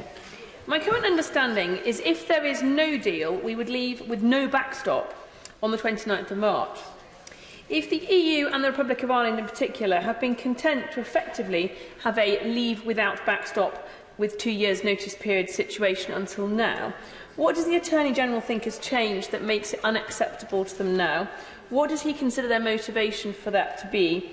And as an aside, can he confirm that in extremis, the Vienna Convention can be used to allow treaties to be broken? The Attorney-General. The purpose of the backstop is to give the people of Northern Ireland and the Republic the confidence of knowing that there will not be any retreat from the current integration that has taken place between them over the last 20 years. That is a solemn commitment which it is in the interests of Northern Ireland as well as the Republic of Ireland should be done. The question is how you achieve it. Now, in the interim, before another solution is found, which I firmly believe we shall, this is the solution that would pertain were we ever to have to use it. As to the Vienna Convention, there is no provision in the Vienna Convention that allows us to terminate a treaty that has no termination clause and that is plainly intended to subsist until another event takes place. Jim McGovern. Thank you, Mr. Speaker. I had hoped today that we would have clarity of thought and calmness of expressions, that we are all informed on the matter which we are due to vote next week. I can say we haven't had that. We've had bluster, we've had posturing, and we've had very clear contradictions, because on one hand we're told there's nothing to see here, and then on the other it will be against the public interest to release information. So my question is this: if the House hasn't got confidence in the Attorney-General to deliver this advice in the way that we think is needed, is there any route in the Constitution via the Leader or elsewhere for us to get alternative, independent legal advice straight to this Parliament? I am very sorry that the honourable member feels that. If I have expressed myself intemperately, it's simply because of the questions that I've been asked and trying to convey, obviously unsuccessfully, the fact that I am only here to justify or to seek to defend this position because I believe in the public interest. And that's the reason why I am saying what I'm saying. But on all points of law that I have been asked, I have given him my best judgment, my fullest judgment, and my starkest judgment about what the situation truly is, as I would give to anybody, including the government. And I assure him that is the case. That is complete and full truth. I have given absolutely candidly the legal views that I hold on this matter. Robert Court. Thank you. Thank you, Mr. Speaker. I'm very grateful for the Attorney's indication that Article 50 does not provide a legal basis in union law for permanent future arrangements. Could he give his view on the concern that it might nonetheless prove to be a basis for arrangements that prove to be indefinite? No, I don't believe that. I don't believe that is the case. Once it became de facto the subsisting and permanent arrangement, in that there was no prospect of agreement because negotiations had broken down, then it would be severely vulnerable to challenge, because it's widely understood that Article 50 cannot be a proper basis for any sort of permanent or enduring arrangement. And the fact of the matter is that it would be extremely vulnerable to legal challenge. Thank you. Order. I will come to the honourable lady in due course. A point of order, Mr. Nick Thomas Simmons. Thank you. Thank you, Mr. Speaker. On a point of order, I seek your guidance regarding how the House should proceed in pursuing the publication of the advice provided by the Attorney-General to the Cabinet. It is clear to us on this side of the House, and we believe the overwhelming majority of the House, the document provided does not constitute the final and full advice provided by the Attorney-General to the Cabinet. More importantly, this does not comply with a motion of the House that you, Mr. Speaker, have ruled to be effective. And indeed, Mr. Speaker, I'd suggest in the course of his statement, the Attorney-General has been quite open about the fact that he isn't complying with the motion on his belief it isn't in the national interest to do so. Now, my right honourable friend, the Shadow Brexit Secretary, along with the SNP's Foreign Affairs and Europe spokesperson, the Liberal Democrat spokesperson on Brexit, the Deputy Leader of the Democratic Unionist Party, the Plaid Cymru spokesperson on Brexit, and the Leader of the Green Party in Parliament have this afternoon written to you, Mr. Speaker, asking whether you would consider giving this House the opportunity to debate and resolve whether this is a matter of contempt at the earliest opportunity. It is clear to me, Mr. Speaker, that the Government has taken an unprecedented decision not to comply with the unanimous and binding decision of this House. Instead, Mr. Speaker, they seem to be playing for time, hoping that contempt proceedings take longer than the timetable for the meaningful vote, and we as a House cannot allow this to happen. I therefore ask you, Mr. Speaker, to set out how we should proceed to resolve this vitally important matter. Well, I'm grateful to the honourable gentleman for his point of order and for his characteristic courtesy in giving me advance notice of his intention to raise it. I shall ignore the sedentary chuntering which is undertaken for no obvious benefit or purpose. I have only just seen the letter to which the honourable gentleman refers. I shall give it immediate attention when I leave the chair, and having sat through these exchanges, I intend to come to a rapid decision which I will convey to the House before it rises tonight, or, if that proves impossible, at the earliest opportunity tomorrow. I hope that that is helpful to colleagues. The Attorney-General, on a point. I say that, as I indicated during the course of the debate, I had concluded, I think mentioned as well, that I will be writing to you this evening, setting out the government's proposals in connection with this matter. I wonder if I could invite you to consider that letter, as I'm sure you will, in due course this evening. Well, I await... Order. I note what the Attorney-General has said, and of course I shall be interested to see any letter that he chooses to send to me. It is important that this matter is dealt with in a timely fashion, and that is order. That is a highly relevant consideration for me to take into account. But I have heard, with respect, what the right honourable and learned gentleman has said, and I wait to see what emerges. Point of order, I will come to the honourable lady. Point of order from the Chair of the Justice Select Committee. Point of order, Mr Bob Neal. Thank you very much, Mr Speaker. The letter that is referred to by the honourable member for Torfaen does touch upon the most grave matter, on any view to all members of the House. Is it either within order or courteous that the text of that letter should have been released to a journalist who has then put it up on Twitter? I know it agrees with the journalist, but was it in order for honourable members or those acting on their behalf to release it before you were apparently aware of it or had the chance to consider and rule upon it?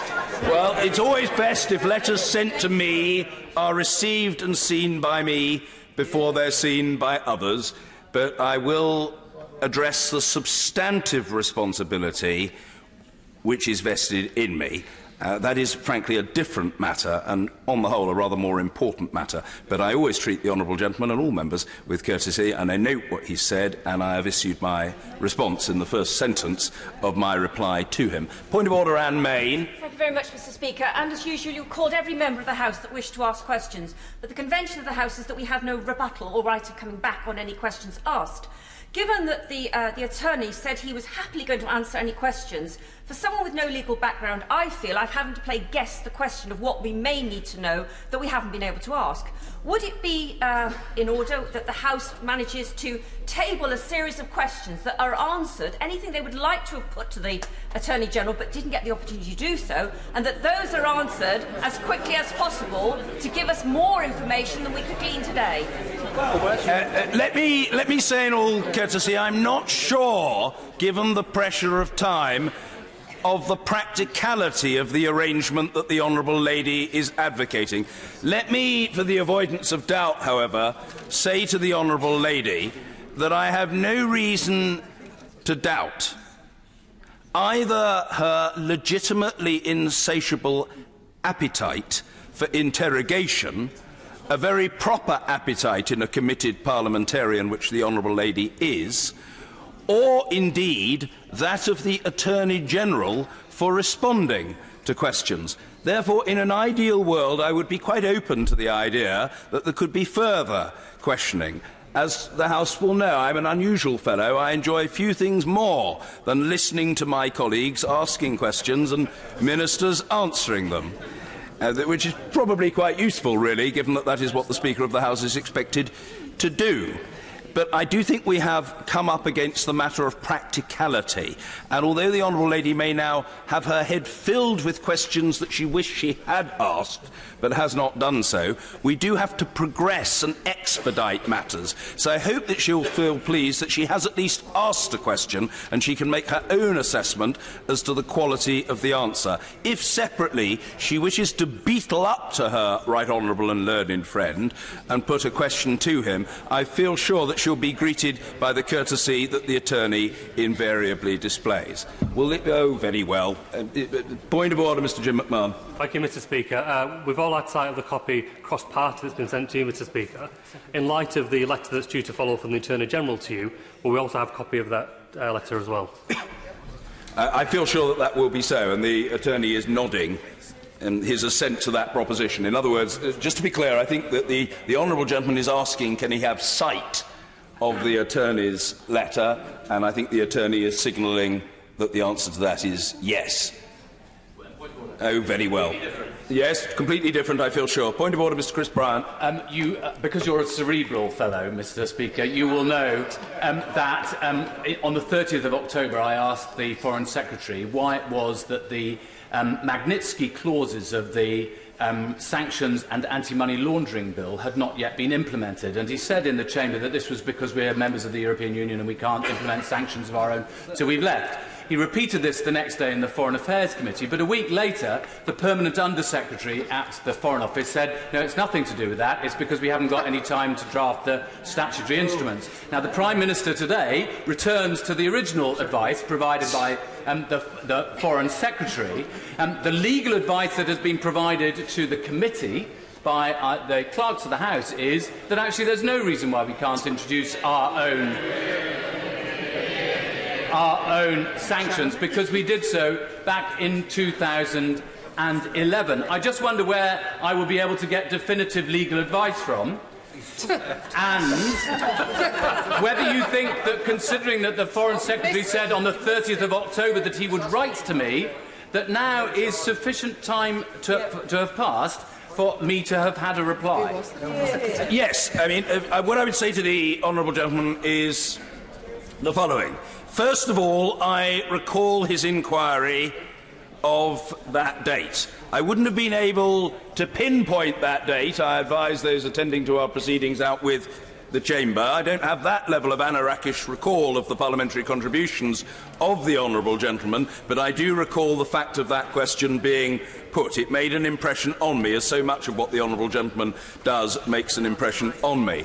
Secondly, I would say that as a matter of principle, the Foreign Secretary ought to have replied to a letter of that date, if it was of that date, from the honourable gentleman by now.